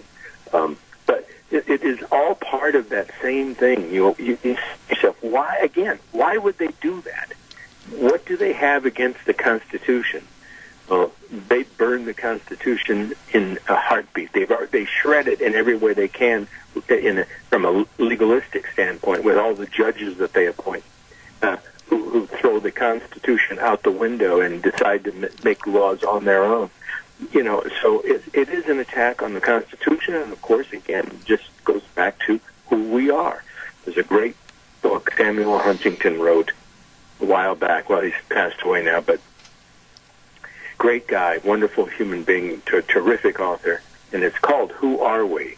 He talks about the fact that, we don't, remember I said Lao Tzu in his book, Art of War, talks about having to know your opponent, must know who they are and what motivates them. But he went on to say, you also have to know who you are. What motivates you? What does it mean to be an American? And if you take away the Constitution, what does it mean then? Mm-hmm. It just means we're here. We're on the North American continent. That's all it means. The Constitution is our essence. It is who we are. If you destroy it, you destroy the very soul of America. And they are absolutely intent on destroying that Constitution in every way they can, little by little by little by little. So it means absolutely nothing. Tom, let me ask you this in the time remaining. We are looking at illegal alien immigration lessened by the Trump practices on the border, and I especially support the border wall and high security. We are looking at lower numbers possibly of refugees, which I think is a great thing for our country. But yet, we are looking at a problem right now caused by the Democrats and the liberal left as a farce called impeachment proceedings against this president. How much of these impeachment proceedings, which is a joke, do you think is going to affect the 2020 election? I think it's going to affect it significantly. I think that President Trump will be reelected by a higher majority than he was in the past, and also by a greater number of people than even today are willing to say that they support him. Because I think certainly there's, every Republican, no other president has solidified his Republican base like this guy. Nobody, and I can't remember the last Republican president that had 97, 98, 95% approval rate among the Republicans. So you got that. Now you're fighting over those unaffiliated, quote, independents. But I think most of them, and even some Democrats, will see through this and actually have said, this is all junk, it's ridiculous, the man's doing a great job, we're not throwing him out of office because of a phone call. So I think it will affect the election, but positively. When you think about this, and you've been a public servant for a long time and have seen and heard things the general public doesn't know about, but when you look at this impeachment case against Trump from the House when they had their hearings, now to the Senate with the Republican and the trial, this is the first time in my lifetime, and I'm an old man, I'm 72 years old, that I've ever heard of someone, a president, trying to be impeached for yet finding a crime. It's like whack-a-mole. They can't find anything. That's exactly right. This is the only president against whom impeachment proceedings have been brought without any crime being committed. Everybody talks about, oh my goodness, Clinton, it was all about sex. No, it was about the fact that he committed perjury and suborned perjury and lost his law license because of it. He had committed a high crime. Perjury is a serious crime, especially the President of the United States, who puts his hand on a Bible and swears to tell the truth in a legal proceeding and lies. That's why he was impeached, and nothing to do with Monica Lewinsky, except, of course, he was lying about her and about his relationship. So so you go back to Nixon. Yes, there were crimes committed, actual crimes. Probably the one that would maybe come closest to facing the same kind of thing would have been Johnson after Lincoln, because they didn't like what he was doing in terms of carrying out Abraham Lincoln's reconciliation program. But even then, they came up with stuff that could certainly be identified as a crime. That has never happened here, not once, not a thing. The president has complete and total authority over foreign policy. He can conduct it. He can hold, he held. But the State Department withheld aid to about a dozen countries at the same time that it was withholding this aid from the Ukraine, and for a variety of reasons, mostly dealing with the idea that there was so much corruption in the country that you couldn't be sure that when you sent the money that it would actually get to where it was supposed to go. And Ukraine was probably on the top of the list of corrupt countries. I would want the president to tell the president of Ukraine, look, you clean up your act there, and before we give you any money. But he didn't even say that. He just told him, look, I hope that you will look look into corruption there because it's big, and it is. And the Bidens were a big part of the corruption. And so I would want him to do that. Anybody, a true, unbiased observer of the system would go, yeah, absolutely. I want him to make sure that corruption before we give him $1 billion in aid. So he did the right thing. He has the total power to do so. The government, the Congress has absolutely no constitutional authority to change that. The only way, if the people don't like it, then there's a voting booth. But this idea that and it's a mockery. Again, look what they've done to the Constitution. But it's typical. The Constitution is under attack because it represents who we are. Yeah, absolutely. Tom, I've only got 2 minutes left. Keep your answer to this question relatively short if you could, but I'm looking at, and I'm going to say this. For me. No, that's fine.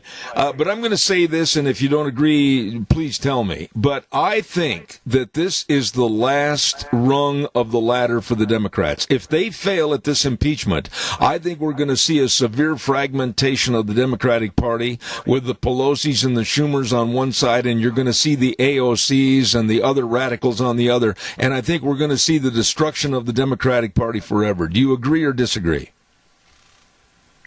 Your lips to God's ears.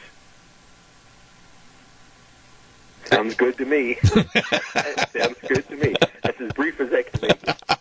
I respect the brevity. Thank you. Former United States Congressman Tom Tancredo and advisory board member for We Build the Wall and author. Tom, please know that you're welcome here anytime. Thank you so much for your time this morning. Thank you, Zach. God bless. Thank you. I enjoy having him on the air. He's a straight shooter, and I really appreciate his talks about illegal aliens, refugees, and the mess that's being created on a larger scale every day by the liberal left. Thank you, Tom. Right now, let's go to the weather forecast, and it's sponsored by Phillips Oaks Goodwin Crane and Company. I can tell you what the weather looks like. It looked kind of crummy outside. Well, we're going to find out more about that in a minute, but let's talk about Phillips Oaks Goodwin Crane and Company, providing accounting services to the Mini-Cash area for well over 50 years. I mean, they are the professionals with the best of tax return preparation, tax planning, business consulting, financial statement preparation, retirement planning, all of this and so much more for you, your family, and your business. I urge you to get a hold of them today with offices in Burley and Rupert, Phillips Oaks Goodwin Crane and Company. And right now, here's Gina. We're expecting a few rain and or snow showers for today. Mostly cloudy skies with a high of 43. A little bit of a breeze as well. Winds out of the west-southwest at around 14 miles an hour. Gusts as high as 20 miles an hour. For tonight, 50% chance of rain showers, mostly cloudy skies, low of 30. Still going to be windy out there. And then for Wednesday, mostly cloudy skies, high of 40. Thursday, cloudy 41. And Friday, mostly cloudy 46. And that's a look at your weather for 7th Ranch. Thank you, Gina. And again, I want to reiterate, these folks at Phillips Oaks Goodwin Crane and Company are the professionals. They know all about the accounting services that can benefit you, your family, and your business. Please get a hold of them today. Pardon me. And they have offices in Burley and Rupert, Phillips Oaks Goodwin Crane and Company. I got an old frog in my throat this morning all of a sudden. Let's see what else have we got cooking that I need to remind you of. Coming up next hour, we have one of our favorite segments that we've had on for I don't know how many years on this program, Dr. History. And then at 10:30 this morning, we're going to have a good friend of ours, and that's Kyle James, talking about a scholarship opportunity. So we've got a lot of things cooking yet here for this morning.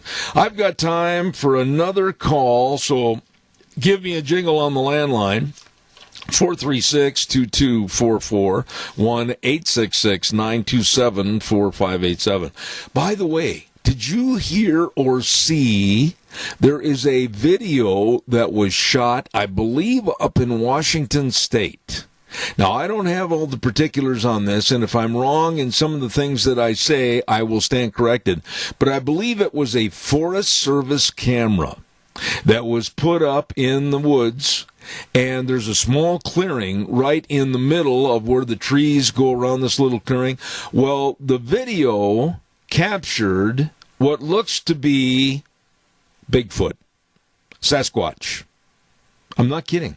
I saw the film this morning, and it was on television, and it was, like I said, in a little mountain meadow where this being, whether it's Sasquatch or Bigfoot or whatever, ran across this opening, this little clearing, which is renewing and reinvigorating thoughts of, maybe there really is Sasquatch here in the Northwest. What are your thoughts? Do you believe in that? Is it feasible? Is it possible? Or is it all balderdash? Give me a call and let me know what your thoughts are. The video looked, with my eye, real. I mean, the video looked like it had not been spliced or anything, and it didn't look like there was a person wearing a costume or whatever in correlation to the size of the being or the trees that he was running into. But I just thought it was really, really interesting, and I'd like to hear your thoughts. Do you think it's all just a myth, fairy tale, or could it be true? Calls are welcome, 436-2244, 1-866-927-4587. Let's see, what else have I got cooking here? The coronavirus in China is much, much bigger than they thought. There are over 100 people that have died, and so many more, in the thousands upon thousands upon thousands, that are sick with the virus, and I certainly hope they get it stopped. Caller, quickly, I've got a minute left. Go ahead. Good morning, Zeb. I know a couple people that have claimed to seen a Sasquatch, and I believe them. I think they're credible people, and I can't see why it's not possible. You think, and I'm not chastising you at all because I don't know. I have a tendency to agree with you, but in this day and age, with all the electronics and all the surveillance equipment and everything, do you think it's still feasible that somewhere out there in the high mountain country is Bigfoot? Yeah, the one that I know of, one guy spotted him in the South Hills, and I believe he's an honest, sober guy. I don't have any reason why not to believe him. You know, it's an interesting story, and one that I'm going to pursue even more after this next week. So I appreciate your call, and thank you. Thank you very much for sharing with us. Yep, you're welcome. God bless you, man. Thanks. Is there a Bigfoot, or is it just an overly big man that hasn't found a razor with extremely big feet? I don't know. We're going to take a break. Dr. History's coming up next. Wheels, it's all yours.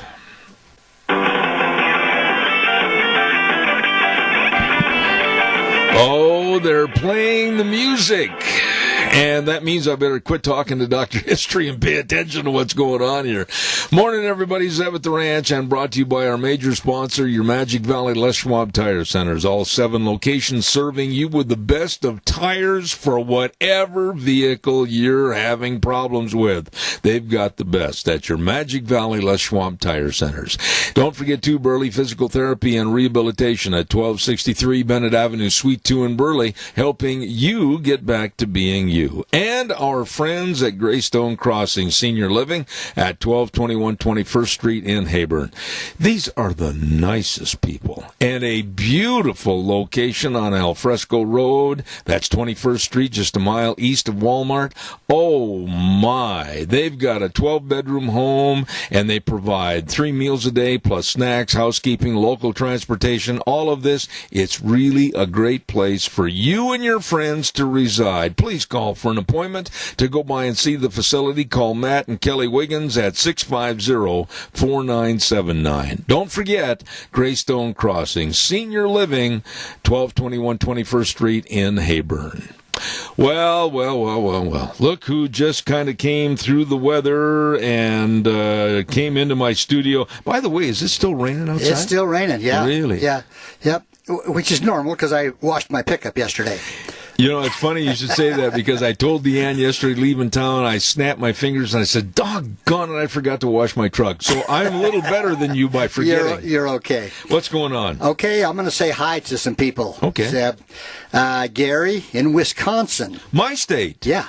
Gary is a cattleman, and he told me about a guy by the name of Big Nose George Warden. Okay, to look that up and maybe do a story. Now, we've done one on Big Nose Kate. Yeah. So, Big Nose George Warden. I got to check that guy out. What part of Wisconsin? I don't know. If you can find out the name of the town, I'd sure like to know. Okay.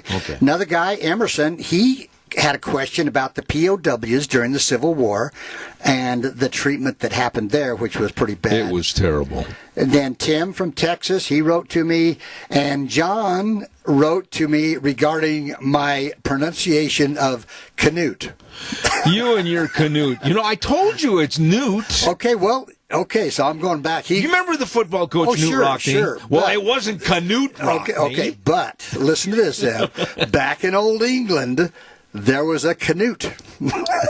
And that's the way they pronounced it. Really? Yeah, anyway, okay, now Casey told me about a person by the name of Red Lopez down in Utah. So I'm going to look that up and see what I can find about Red Lopez. What about Red? I don't know. Oh. Just a story that I'm going to look up about him. Okay. And then Holly in Minnesota, she says her grandfather loves to listen to the shows. And anyway, so hi to Gary, Emerson, Tim, John, Casey, Holly, and thank you. I went to college up there in Minnesota. Okay. Yeah. So anyway, I appreciate the emails these people send me and the suggestions for stories. All you Canutes, write him. That's right. Thank you. What are we going to talk about We're this going to morning? talk about the Yellow Jacket Mine. Where's that? That's up by out of the Salmon and out of Chalice, up in that area, in the kind of the primitive area of Idaho along the Salmon River. The Yellow Jacket Mine. Yeah. Okay. So between about 1860 and 1870, there was a series of Idaho gold discoveries that brought thousands of prospectors to this Salmon River Mountain wilderness area. Have you ever been on the Salmon, Zeb? Yes. Okay. Mm-hmm. I floated the Middle Fork when I was about 16, and I gained a huge respect for whitewater. I did not enjoy being under the water, holding onto a rope on a rubber raft as I looked up and saw fish swimming above me. Right, I agree with you. So that's where we're at. It's about 1869. Now, Leesburg is a small area, and gold discoveries brought traffic from Idaho City over the Mountain Pack Trail in 1866. Now, Leesburg, I just want to say something about that. Is it still in existence? Not much, no. Now, Leesburg was established after gold was discovered at the Leesburg mine in 1866, and is actually named for General Robert E. Lee because a lot of the settlers were Southerners. And that's up by Chalice, you said? Yeah, up in that area. But it once had a population of 7,000. In Leesburg? Yeah, including Chinese that had 100 business firms, a main street a mile long. Miners dug over 400 miles of ditches to carry water to the sluices to get the gold. But by 1930, placer mining was carried on entirely by normal methods, and it actually produced about 16 million in gold prior to 1938. I had no idea. So that's these people were over there, okay? Now, there's a guy by the name of Nathan Smith, and he was an expressman and prospector who had a number of gold discoveries to his credit, and he set off a major Loon Creek excitement along the route in 1869. Now, Loon Creek is near Sunbeam, Idaho. You know, as you head up through Ketchum, Sun Valley, Stanley, and you keep going over to the Yankee Fork Dredge up in that area. Okay, so he was up in that area. Now, more than a few miners who came to Loon Creek decided they had to look somewhere else because it wasn't too promising there. And while others were busy building a permanent community there so that they could prepare for a productive spring season. So later in 1869, almost everyone at Loon Creek lost interest in building up that new mining camp. And this guy named Nathan Smith, back from another prospecting tour, had another startling new discovery to announce. This time, the Yellow Jacket. Now, his Yellow Jacket Party thought they had a big strike and a new stampede to the new bonanza. All these people left Loon Creek September 24th. Some 400 men took off with this Nathan Smith guy, only to find that Smith's new district was pretty much overrated. One of their number, a guy by the name of John Ward, reported that, quote, gold is very scarce in Yellow Jacket, but the broken down horses and mules are plentiful along the road. I have a question. Okay.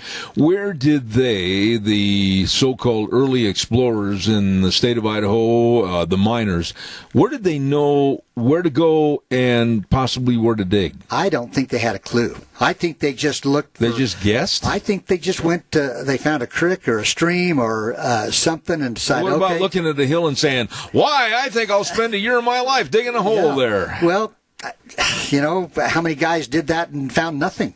Yeah. You know? So anyway, one of the, like say, they had found that a member of Nathan Smith's Yellow Jacket Discovery Party had heavily salted the prospectors' pans, apparently with California gold. He cheated. And then they had disappeared before those who rushed over to Yellow Jacket discovered what had happened. So the Smith guy, he was pretty disgusted, like everybody else was. Anyway, so an incident result of that was that there was an early discovery of several important Yellow Jacket quartz leads that eventually proved to be productive. So not necessarily gold, but quartz. So in 1876, excuse me, Zeb, in 1876, a prospector's 3-stamp mill was completed to test the district. Now, I want to explain what a stamp mill is. Yeah, okay? I don't know. A stamp mill basically consists of a set of heavy steel or iron-shod wood, in some cases, stamps. Now, these stamps are loosely held vertically in a frame, okay, up and down, in which the stamps can slide up and down, and they are lifted by a series of cams on a horizontal rotating shaft. As the cam moves from under the stamp falls onto the ore below, crushing the rock. So it's like a great big crushing. That dude's got to be heavy. Oh, yeah. And we're going to talk a little more about that. But so when you hear about a stamp mill, they talk about them having like a 3-stamp, a 5-stamp, a 10-stamp, meaning that's how many of these stamps would move up and down. So how were they elevated, on a chain or something that you had to pull up? I really do not know. Did they have horses hooked onto it? What they usually did was they figured out some way to move that, usually by water power. Oh. To move that, rotate that cam. Don't get your fingers in there. No, because it had to be noisy and loud. So anyway, so there we were in this district with a 3-stamp mill. Well, 6 years later, arrangements were made to import a bigger plant. And in April of 1883, packers loaded a 10-stamp mill onto mules, dug through snow drifts up to 12 feet deep in order to get into operation by June 1st. Because that way the water-driven mill didn't miss a season when power was available. So these guys were pretty smart. Oh, they were. And now ore was, here's the thing, the ore was freighted with 2 wagons, each with 4 horses, down 1.5 mile grade to the mill site. Okay. So from the mine to the stamp was about 1.5 miles. Okay. And then it'd go on a conveyor belt after it's been stamped? Somehow to be get the quartz out of it, or gold. Or I wouldn't want to jump up on that platform and have that thing come down. Now, here's the thing, Zeb. Keep this in mind. It cost them $2.50 a ton to move the ore from the mine down to the stamp. Okay? Okay. Now, and that'll come into play later. Now, in the wintertime, they actually used sleighs in the wintertime to haul the ore down. And like the stamp mill, which processed 30 tons of ore a day, both wagons and sleighs had to be packed into the Yellow Jacket mine. So all this equipment had to be hauled and packed in there. About 30 miners were employed there until October 1892. Then a $100,000 Colorado purchase led to a major expansion of the mine and the activity. And after a 2-week, $3,000 cleanup, when they took over late in 1892, Yellow Jacket's new owners saw that they needed to invest in a more economical production system. So to reduce the cost of getting the ore to the mill, this is what they did. They decided to erect an aerial tramway. Okay, the buckets to carry 125 pounds of ore each. No packer would contract to deliver this 7/8-inch wire cable that was needed for the construction of this tram. Holy smokes. Now, so the company's pack train brought in the cable. Yeah. 8,400 feet in length, and they did this in 3 trips. Now, this is, to me, what is amazing. The cable is too stiff to coil for individual coils on each mule. Yeah. So they lined up 22 mules in line. They had 2 men holding each mule. All right? Have you got this picture? Uh-huh. Okay. The cable was strung out on the main street of Challis, Idaho. 6 or 7 runs on a side being tied together. The mules were placed in the center with the cables lashed to each side, the loop at either end swinging clear of the leading and the end mule. Now, this is a solid piece of cable. Right. Not broken. No. Not cut. So it's looped around all 22 mules. So it goes around their chest and then their butt. Right. From the lead mule in the front. All the way to the back. To the last mule around the back. You better have control of your mule. We're going to get to that. Well, like I say, nearly all the people in Challis. I see a wreck coming. They were on hand. They wanted to see how this pack train was going to work. Well, they had a little excitement and a little fun. It took, like I said, 2 men to manage each mule for the first few days. Okay. On uneven ground, now picture this, the individual loads would vary in weight. For example, if you were going into kind of a hollow, a depression, the cable would lift the center mule off its feet. Because it's going down. It's going down, yeah. Right. Now, on a ridge or a knoll, 1 mule took the load of maybe 3 mules because he's up on the top. My. Okay. So they say, quote, 1 wall-eyed cuss. I bet it was more than that. That's what's in the papers, Ed. Okay. 1 wall-eyed cuss bucked and tore around on a ridge, throwing the whole pack train of 22 mules down the mountain 150 feet into the timber in a tangled, twisted condition. It took 2 days to cut them out. No serious damage being done. Are you serious? You wouldn't have loved to see that.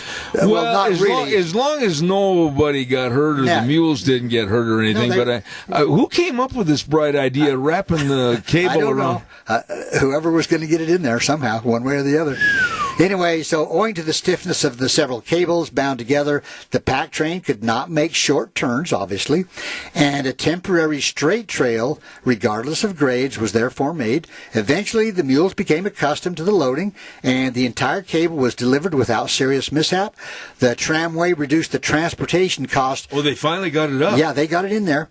They reduced the transportation cost for delivery of the ore from the mine to the mill to 7 cents per ton, which had been, as I remember, $2.50 a ton.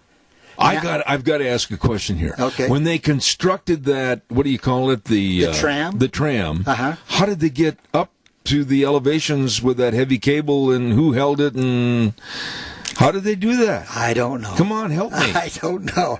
You're going to have to use your imagination on that one. Oh. So, anyway, we continue on. So here the Yellow Jacket's going along pretty good.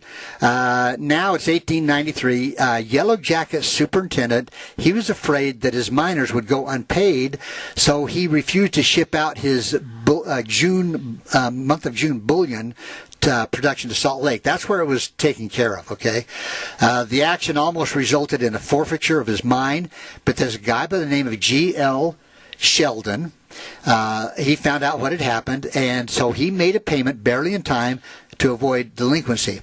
Now, Sheldon took over and continued to manage the Yellow Jacket's major property for 2 years. He still had to overcome problems arising from his difficult location. Replacement of a worn-out 625-pound camshaft proved to be difficult, and we're going to talk about that.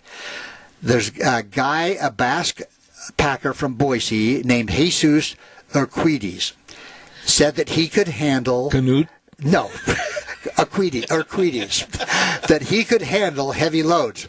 Okay, now picture this again, Zeb. This is another challenge, all right? Not quite as bad as the cable. So he bought the largest mule in the area. He then made 2 tripods, the height of the shaft when loaded. These were packed on another mule.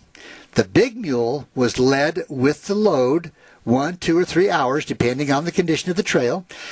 They would then stop and set up the tripods just behind the loaded mule. 4 men, 2 on each side, would then grab this 625-pound camshaft, and they would slide the shaft back onto these 2 tripods and let it rest there. Okay, the mule was then allowed to rest and feed for a little while, and then they would load him back up and take off for a while. So can you kind of see that picture a little bit? I mean, yeah. But I see another wreck though. Well, no, there wasn't. Oh. But anyway, so the mill was operated by what they called a Leffel water wheel. Now I looked that up. A Leffel water wheel is actually a horizontal, like a turbine. It's horizontal, and it rotates with water pressure. Kind of like a roulette wheel at Las Vegas? Yeah. So it rotates and tell where I've been. Yeah. Well, so this was connected to what they call a penstock, which was where the water came in and then went and turned this water wheel. I see. And they actually had a ditch about 1,500 feet long that moved the water from a 6-foot dam on Yellow Jacket Creek.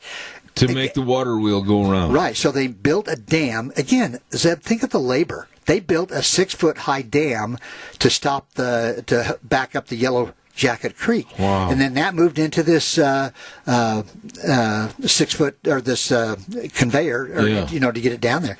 So the bad thing is in the wintertime, sometimes the ice would break loose and stop the wheel, and they had to sometimes take days to get that all cleaned out from the ice. But anyway, by making other improvements as well, Sheldon kept his Yellow Jacket mill in operation until mid-May of 1894, when he lost his entire plant in a fire. Oh my! Took everything. So while Sheldon was reconstructing his mill, a guy by the name of Coleman turned his attention, he was from Haley actually, to the Yellow Jacket mine. And gold mining proved attractive during the hard times in the summer of 1894, and 200 men were at work there. Well, Coleman spent $50,000 putting a large flume for his placers, and 2 new stamp mills were under construction. And by salvaging and rehabilitating these 10 stamps from his burned out 20 stamp mill, Sheldon was able to enlarge his plant to 30 stamps when a 20 stamp replacement arrived that fall. So he's got quite an operation going here. And this is all up at Chalice, yeah? Yeah, up in that Yellow Jacket area, yeah. Okay. So Sheldon also got a sawmill to provide 500,000 board feet of lumber that summer so that he could build a 75 by 150-foot structure to house all this new stuff that he was putting in. Holy smokes. Now, plans for his plant reached Yellow Jacket in 1894, and he got his mill packed in there in a record 106 days that fall and winter. Now, Sheldon's new plant provided a highly efficient, with milling cost of about $2.67 a ton. A monthly yield of $50,000 was realized from his ore. Now, a 6-foot Pelton wheel under 150 feet of pressure generated electricity to operate Yellow Jacket's cyanide mill, which had a 200-ton daily capacity. Now, the Pelton wheel is kind of like a horizontal wheel that, but it would generate electricity. And you mentioned cyanide. I know we're running out of time. I'm going to have to cut it off here in another minute. But was that a dangerous type of? I'm sure it was. But that's what they used to leach out the gold. Wow. But anyway, they continued to run that for a few years. Generally, as things started happening where it got a little worse and a little worse for everybody, the ore supply finally ran out, and finally they only had about 15 workers there at the Yellow Jacket. They actually had 3 saloons, 2 stores, and 2 restaurants there. Is the mine still there? It is. It is. In fact, I have a son-in-law. Last fall, was hunting for bighorn sheep with his brother. They found the Yellow Jacket. They went in there and looked around at the buildings. But anyway, eventually the Yellow Jacket had to be abandoned. By 1936, there were a few carloads of ore that finally were shipped for smelting to Anaconda. Basically, this says that there were 3 miners went to work again in 1969 and 70, but the Yellow Jacket ore still couldn't be treated economically. And there were some people that bought that mine probably 10, 15 years back. They were going to make it a retreat. And so they had a fellow that I know working in there, him and his wife, trying to get the hotel. They had a nice building there. They were going to make it into a retreat for people to go in there and kind of experience what mining life was like. So it's still there, and there are... So it was basically kind of a, for lack of better terminology, just its own little city within a city, right? Yeah, it was, and it just really never produced as good as a lot of other places. You haven't been there? I have not, but after my son-in-law being in there, I'm going to... How far out of Chalice is it? You know, it's west of Salmon, but it's north of Chalice. Okay. So I tried to find out how many miles it was straight in, and I couldn't find exactly how far. But I'd like to get on horseback maybe and ride in there and just take a look at that. Why don't you take 20 mules and put cable around them? Well, I thought about that for about and one then yell, "Yay, Canute!" Yeah, here we come. Here we come. 22 mules and me. Yeah. We just don't realize how much history of the Old West is right here. It is. It's just amazing. I appreciate the people that write into me and give me suggestions, because I do look those up. I get suggestions every day, but some of them scare me. Yeah. So that's the Yellow Jacket Mine in Idaho. There you heard it, ladies and gentlemen, from our own in-house Canute, Dr. History. Yep. God bless you, man. You too, Zeb. I'll tell you what, I always look forward to Tuesdays, and we have a lot of fun, but we also learn a lot. He takes a lot of time and effort to study about the Old West right here on Dr. History. And don't forget, folks. Oh, wait a minute. I got to turn you back up. Go ahead. Okay, and don't forget, folks, I just finished Chapter 5 of my book. It's coming. There you go. You help me with mine, too, would you? Okay. Dr. History every Tuesday. Right now, we're going to send it back over to Wheels. We'll be back in about 3-4 minutes. And now, back to Zeb at the Ranch on AM 1230 KBAR. To reach Zeb, call 436-2244 or toll free 1-866-927-4587. And now, here is Zeb. Oh, welcome back. Last half hour, we're on the stretch run right now for Zeb at the Ranch for a Tuesday. And I want to remind everybody, too, about our dear friends at Patterson's Electronics, 421 East Main in Burley.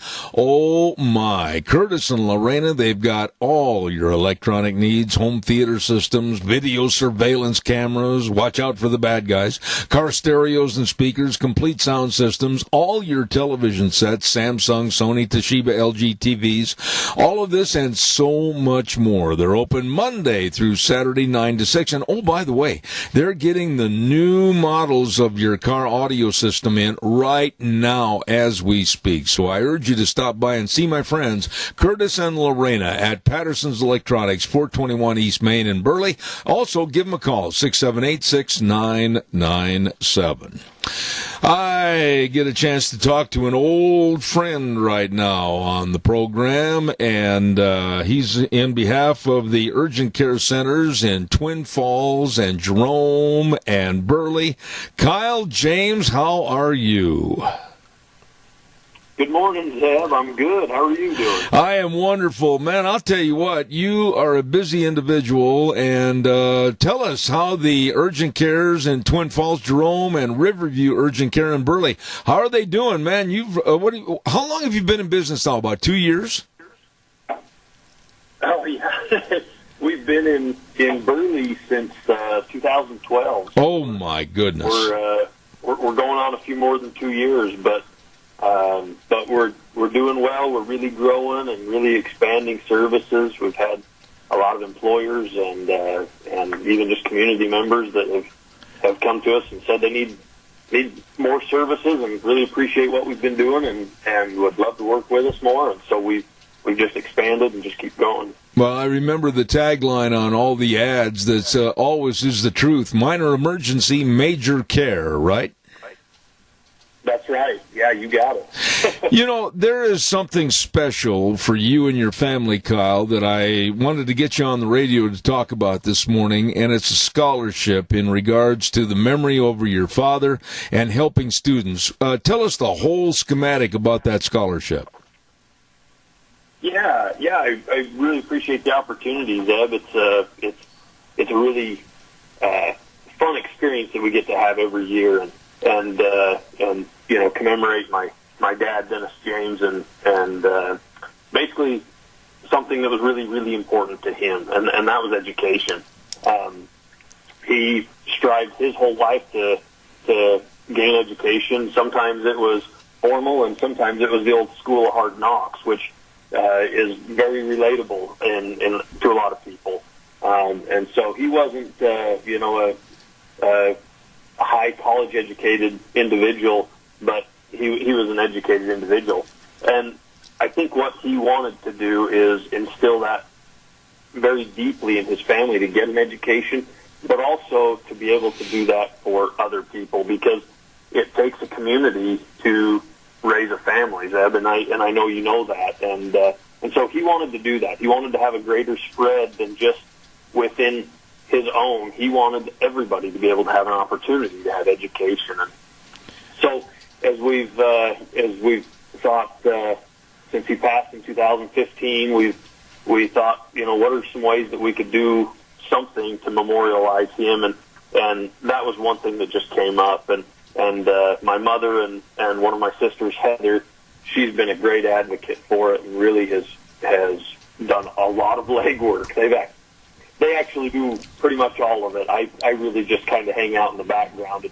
It's really them that does all the work. But what we do is we have a couple of scholarships for Cassia County, and then we have one for Minidoka County as well. And it's $1,000 for each scholarship, and it's basically just in memorial of Dennis James, and it's through Riverview Urgent Care, the company he originally started, and that has grown since. But he really wants to benefit community members, and that's the whole gist of it right there, Zeb. Let me ask you this, Kyle. What about the recipients? What kind of a track do they have to follow in the applying for the scholarship? Tell us how they can apply and how they're chosen. Yeah, absolutely. So there's some eligibility requirements, of course. They have to be a high school senior that will be graduating this 2020, so here in just a few months, which is coming up quick for them, I know. They obviously have to be a United States citizen, and then they also have to be enrolling into a type of a formal education, whether that's a university or a college, or we even help with vocational training schools. They do also have to have at least a 2.8 GPA or higher. So there are a few things they've got to do. We've also adapted it a little bit over the years. We've had a few that have prepared themselves to serve church missions, and so we've decided that if they want to do that right after high school, that we'll actually hold that scholarship until they're done with their mission, and then be able to let them use that when they get back as well. Okay. Now, for those out there in the audience, and probably moms and dads that are interested in what you're talking about, what do they do? Where do they get the information on this scholarship? Yeah, we've got it on our website, which is urgentcareofidaho.com. And then, of course, they can always just call right into the Riverview Urgent Care. They can get an application there. But we've actually reached out to all of the high schools in Minidoka and in Cassia County, and all of the counselors there actually have an application packet on hand. So very easy. All of the counselors know about it and are recommending it to students. So it's very simple to get and pretty simple to fill out. There's a few questions they've got to fill out. Then they've got to give us a little essay, and really it's to tell us about them, to tell us what their future goals are, to tell us about when they've had to do something hard and how they handled that. And that's something that Dennis James really would have been interested in, is he's had to do some really hard things in his life, but it made him a better person because of it. Mm-hmm. And so he really would want to know what's something that you've done hard, and how do you implement that into your life, and how will you push that into your education to push forward in your education. It's not always easy to get an education. It takes a lot of time and effort, and as long as you'll do that, you'll come out successful. I love the idea of what you're doing in regards to a memorial for your father, Dennis James Memorial Scholarship. And they don't necessarily, even though it's associated with the urgent cares, it's not necessarily a scholarship to get into the medical field, is it? No, actually. We have had several recipients of the scholarship that have been medical-driven. But no, it's not a requirement. We've had several that have not been going down that field. There's so many other fields and other trainings that we want it to be open. We want it to be for somebody that's willing to put the work in to fill out the application, and then to go to school and be able to continue with their education. Kyle, how long have you been doing this as far as giving the scholarships, and do you have any success stories you'd like to share with us? We started it in 2015. It was the same year that my father passed away. It was that same spring. We went ahead and put it together. We've made some changes. We really hurried on getting it in there because we felt like it was really important to get it started that year. And so we've adapted it, and we've had wonderful applicants. We have a lot of applicants every year, and they are so very well qualified. It's extremely hard to pick which one. They're wonderful individuals. And as we've met the recipients, as we go to the award ceremonies at the high schools, it's just been a thrill. It's been really wonderful. It's been, I think, something that my mother has really enjoyed, to be able to share a little bit of her husband and the wonderful man that he is to the people that have got the scholarships. And so that's been really fun for her. I've attended several of those too, and I really enjoy it. As far as success stories, we've gotten several that are in school right now. We don't have anybody that's gotten a graduated yet, or has gone out into a field after their education. Everybody's still in education, but there have been several that have gone on to education that have said, without it, there was no chance I would have been able to afford it. And so the opportunity wasn't there, but I realized that I could go in, I could put applications in, I could get additional funding that has helped me go on and become more educated. And several of them, too, Zeb, I might add, that's kind of neat, is their first-time college attenders from their families. Oh, my. Well, I want to commend you. I've had the opportunity over the years to know your family and get to know you better, and also do work for the urgent care centers in Twin Falls, Burley, and Jerome. And this is a wonderful, wonderful way, kind of a payback and a pay ahead for the future, if you will. The Dennis James Memorial Scholarship. Kyle, anything else you want to throw in this morning?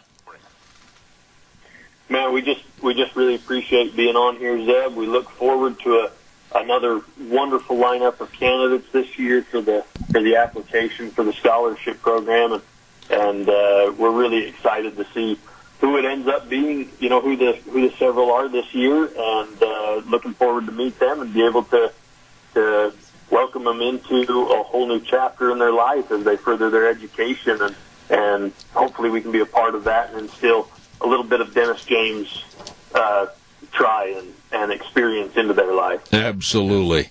Kyle, I really, again, compliment you and thank you for taking the time to come on the program and talk about this scholarship in memorial of your father. God's blessings to you and all you're doing. Thank you so much. Well, thank you, Zeb. Same to you. We'll be back again. We'll do it again. I hope so, sir. Thank you very much. Ladies and gentlemen, I've been honored to know the family over the last many years, and Kyle carrying on the family tradition of giving back to the community, and this is really rewarding. The Dennis James Memorial Scholarship, and all the schools, all the guidance counselors, they should have all the information. Okay, time for the weather. Holy smokes, before we do the weather, I want to talk some food. I am hungry. Holy moly. And then I want to take some extra calls, too. I want to remind you about Edith's Cafe. What a great place to eat. You know where it is. It's right across the road from the Burley Golf Course, 144 East Highway 81 in Burley, and they're open Tuesday through Saturday, 11 to 8, Fridays and Saturdays, 11 to 9. And you pick up the menu and you just look at all the great eating. I mean, absolutely. They got specials every night. And, of course, all the desserts, all the sandwiches. I'm just sitting here absolutely starving right now. Like on Tuesday nights, look at this. They've got the pulled pork sandwich. Barbecue pulled pork sandwich comes with the choice of a side. That's one of their specials. And, of course, then it goes on every night. You know, prime rib, barbecued ribs, on and on. The food, the service, great at Edith's Cafe, 144 East Highway 81 in Burley. You stop in and see those good folks today. Don't forget, too, time for the weather, and the weather provided by Scarro's Meats, 331 North Road, Jerome. Hello, Don Scarrow and the crew. My goodness, they've got all the delicious meats, the marinated pork ribs, the prime rib, the tri-tip. They've got it all. My goodness, the sausages, and, of course, the bratwurst and the bacons. You'd better call. You'd better stop over. Scarro's Meats, 331 North Road, Jerome. Number 324-7657. Right now, here's Gina with the weather. We're expecting a few rain and or snow showers for today. Mostly cloudy skies with a high of 43. A little bit of a breeze as well. Winds out of the west-southwest at around 14 miles an hour. Gusts as high as 20 miles an hour. For tonight, 50% chance of rain showers, mostly cloudy skies, low of 30. Still going to be windy out there. And then for Wednesday, mostly cloudy skies, high of 40. Thursday, cloudy 41. And Friday, mostly cloudy 46. And that's a look at your weather for 7th Ranch. Thank you very much, Gina, and brought to you by Scarro's Meats. Don Scarrow and his great staff at 331 North Road, Jerome. And again, that number, 324-7657. They are changing the way we eat, one delicious bite at a time. Calls are welcome and appreciated. 436-2244, 1-866-927-4587. Give me a call. I will stand here and always denounce what's going on across the United States with what they call the drag queen story hours at various libraries and schools across the United States that are aimed at our kids that are only as young as 3 years of age. This is absolutely sick. To put it succinctly and kind of give a synopsis, drag queens are reading to children. The events are designed to be about 5 minutes long for children aged 3 to 8 and intended, now listen carefully to this, intended to capture children's imagination and help little children explore their gender fluidity through glamorous, positive, and unabashedly queer role models. I did not write this. I find this to be so offensive, and I can't imagine why any library would want to invite this type of activity in. We've already seen it, heard about it, right here in the Magic Valley in Twin Falls. But for children, 3 to 8, that's what they're aiming at. And the clothing and the suggestiveness of what they're trying to do is absolutely appalling.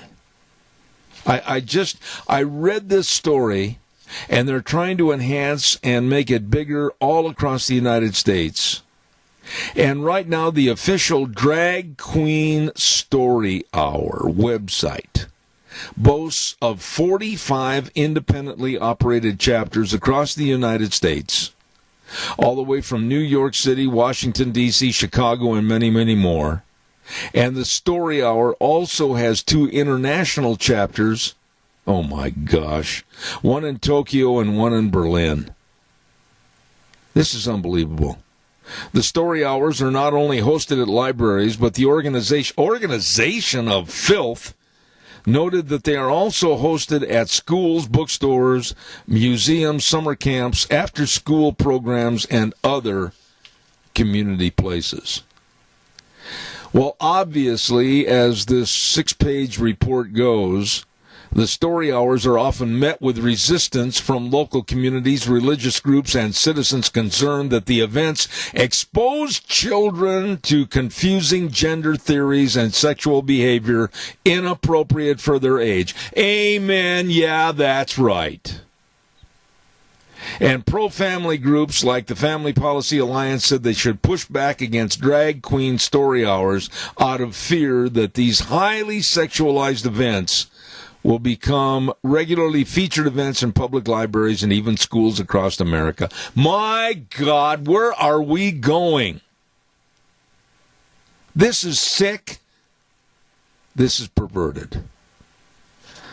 It just makes my skin crawl. Drag queen story hours aimed for children ages 3 to 8. Speak up, America. Get some backbone. Say no. Let's not forget our friends at Lee's Furniture, Floors, and More. And they're having their big January flooring event. And boy, you can carpet your entire home at prices that are unheard of. As a matter of fact, 3 very different and distinct prices of different caliber of carpet. From $69 per month, $89 per month, to the premium at $99 per month. And they're also having a luxury vinyl sale right now for the January flooring event. So check it out today at Lee's Furniture, Floors, and More. Don't forget, they've got all your window coverings, too, along with all your furniture for the beautification and comfortization of your home. Lee's Furniture, Floors, and More at 459 Overland in Burley. You stop in and see Jeff and the crew today. We've only got a few minutes left after that story about the drag queens. My gosh, it makes you want to go wash your hands, for heaven's sakes. Tomorrow on the program, very interesting guests. We've got Dave Vigo back in Indianapolis, Indiana. We've got, Steve Hartkin. I am looking forward to that. Former editor of the Twin Falls Times-News. Straight shooter, very conservative man, and I'm looking forward for his viewpoint on the program tomorrow and other guests. So don't forget that. Meanwhile, back at the ranch, I'll tell you that we are very, very proud to be sponsored by our major sponsor, your Magic Valley Les Schwab Tire Centers, all 7 locations. They've got all your tires for all your needs. And don't forget farmers and dairymen, they're there with their service trucks to serve you. If the loader's got flat tires, bad tires, they can get them out there and replace them for you, and also help your backhoes and skid steers. They really serve agriculture here in the Magic Valley. They've got those service trucks all warmed up and ready to roll. Magic Valley Les Schwab Tire Centers, along with all the tires, of course. Don't forget the best in brake service, front end alignment, shocks and struts, batteries, all of this and so much more. They take care of you at your Magic Valley Les Schwab Tire Centers. Lane and Rupert, Dave on Blue Lakes and Twin, Mike and Buell, Mike in Jerome, the Twist family in Paul, Daniel on Poline in Twin Falls, and Trent on Overland in Burley. Yep, the best. Your Magic Valley Les Schwab Tire Centers. When is America going to speak up? When is America going to try to regain some of its past composure, ethics, and morals? I don't know. I hope it's not too late. When I hear stories about how our children are subjected to this filth, and it is, I'll stand behind that. This filth of drag queen story hours. And it's not just in the big cities. It's already happened here.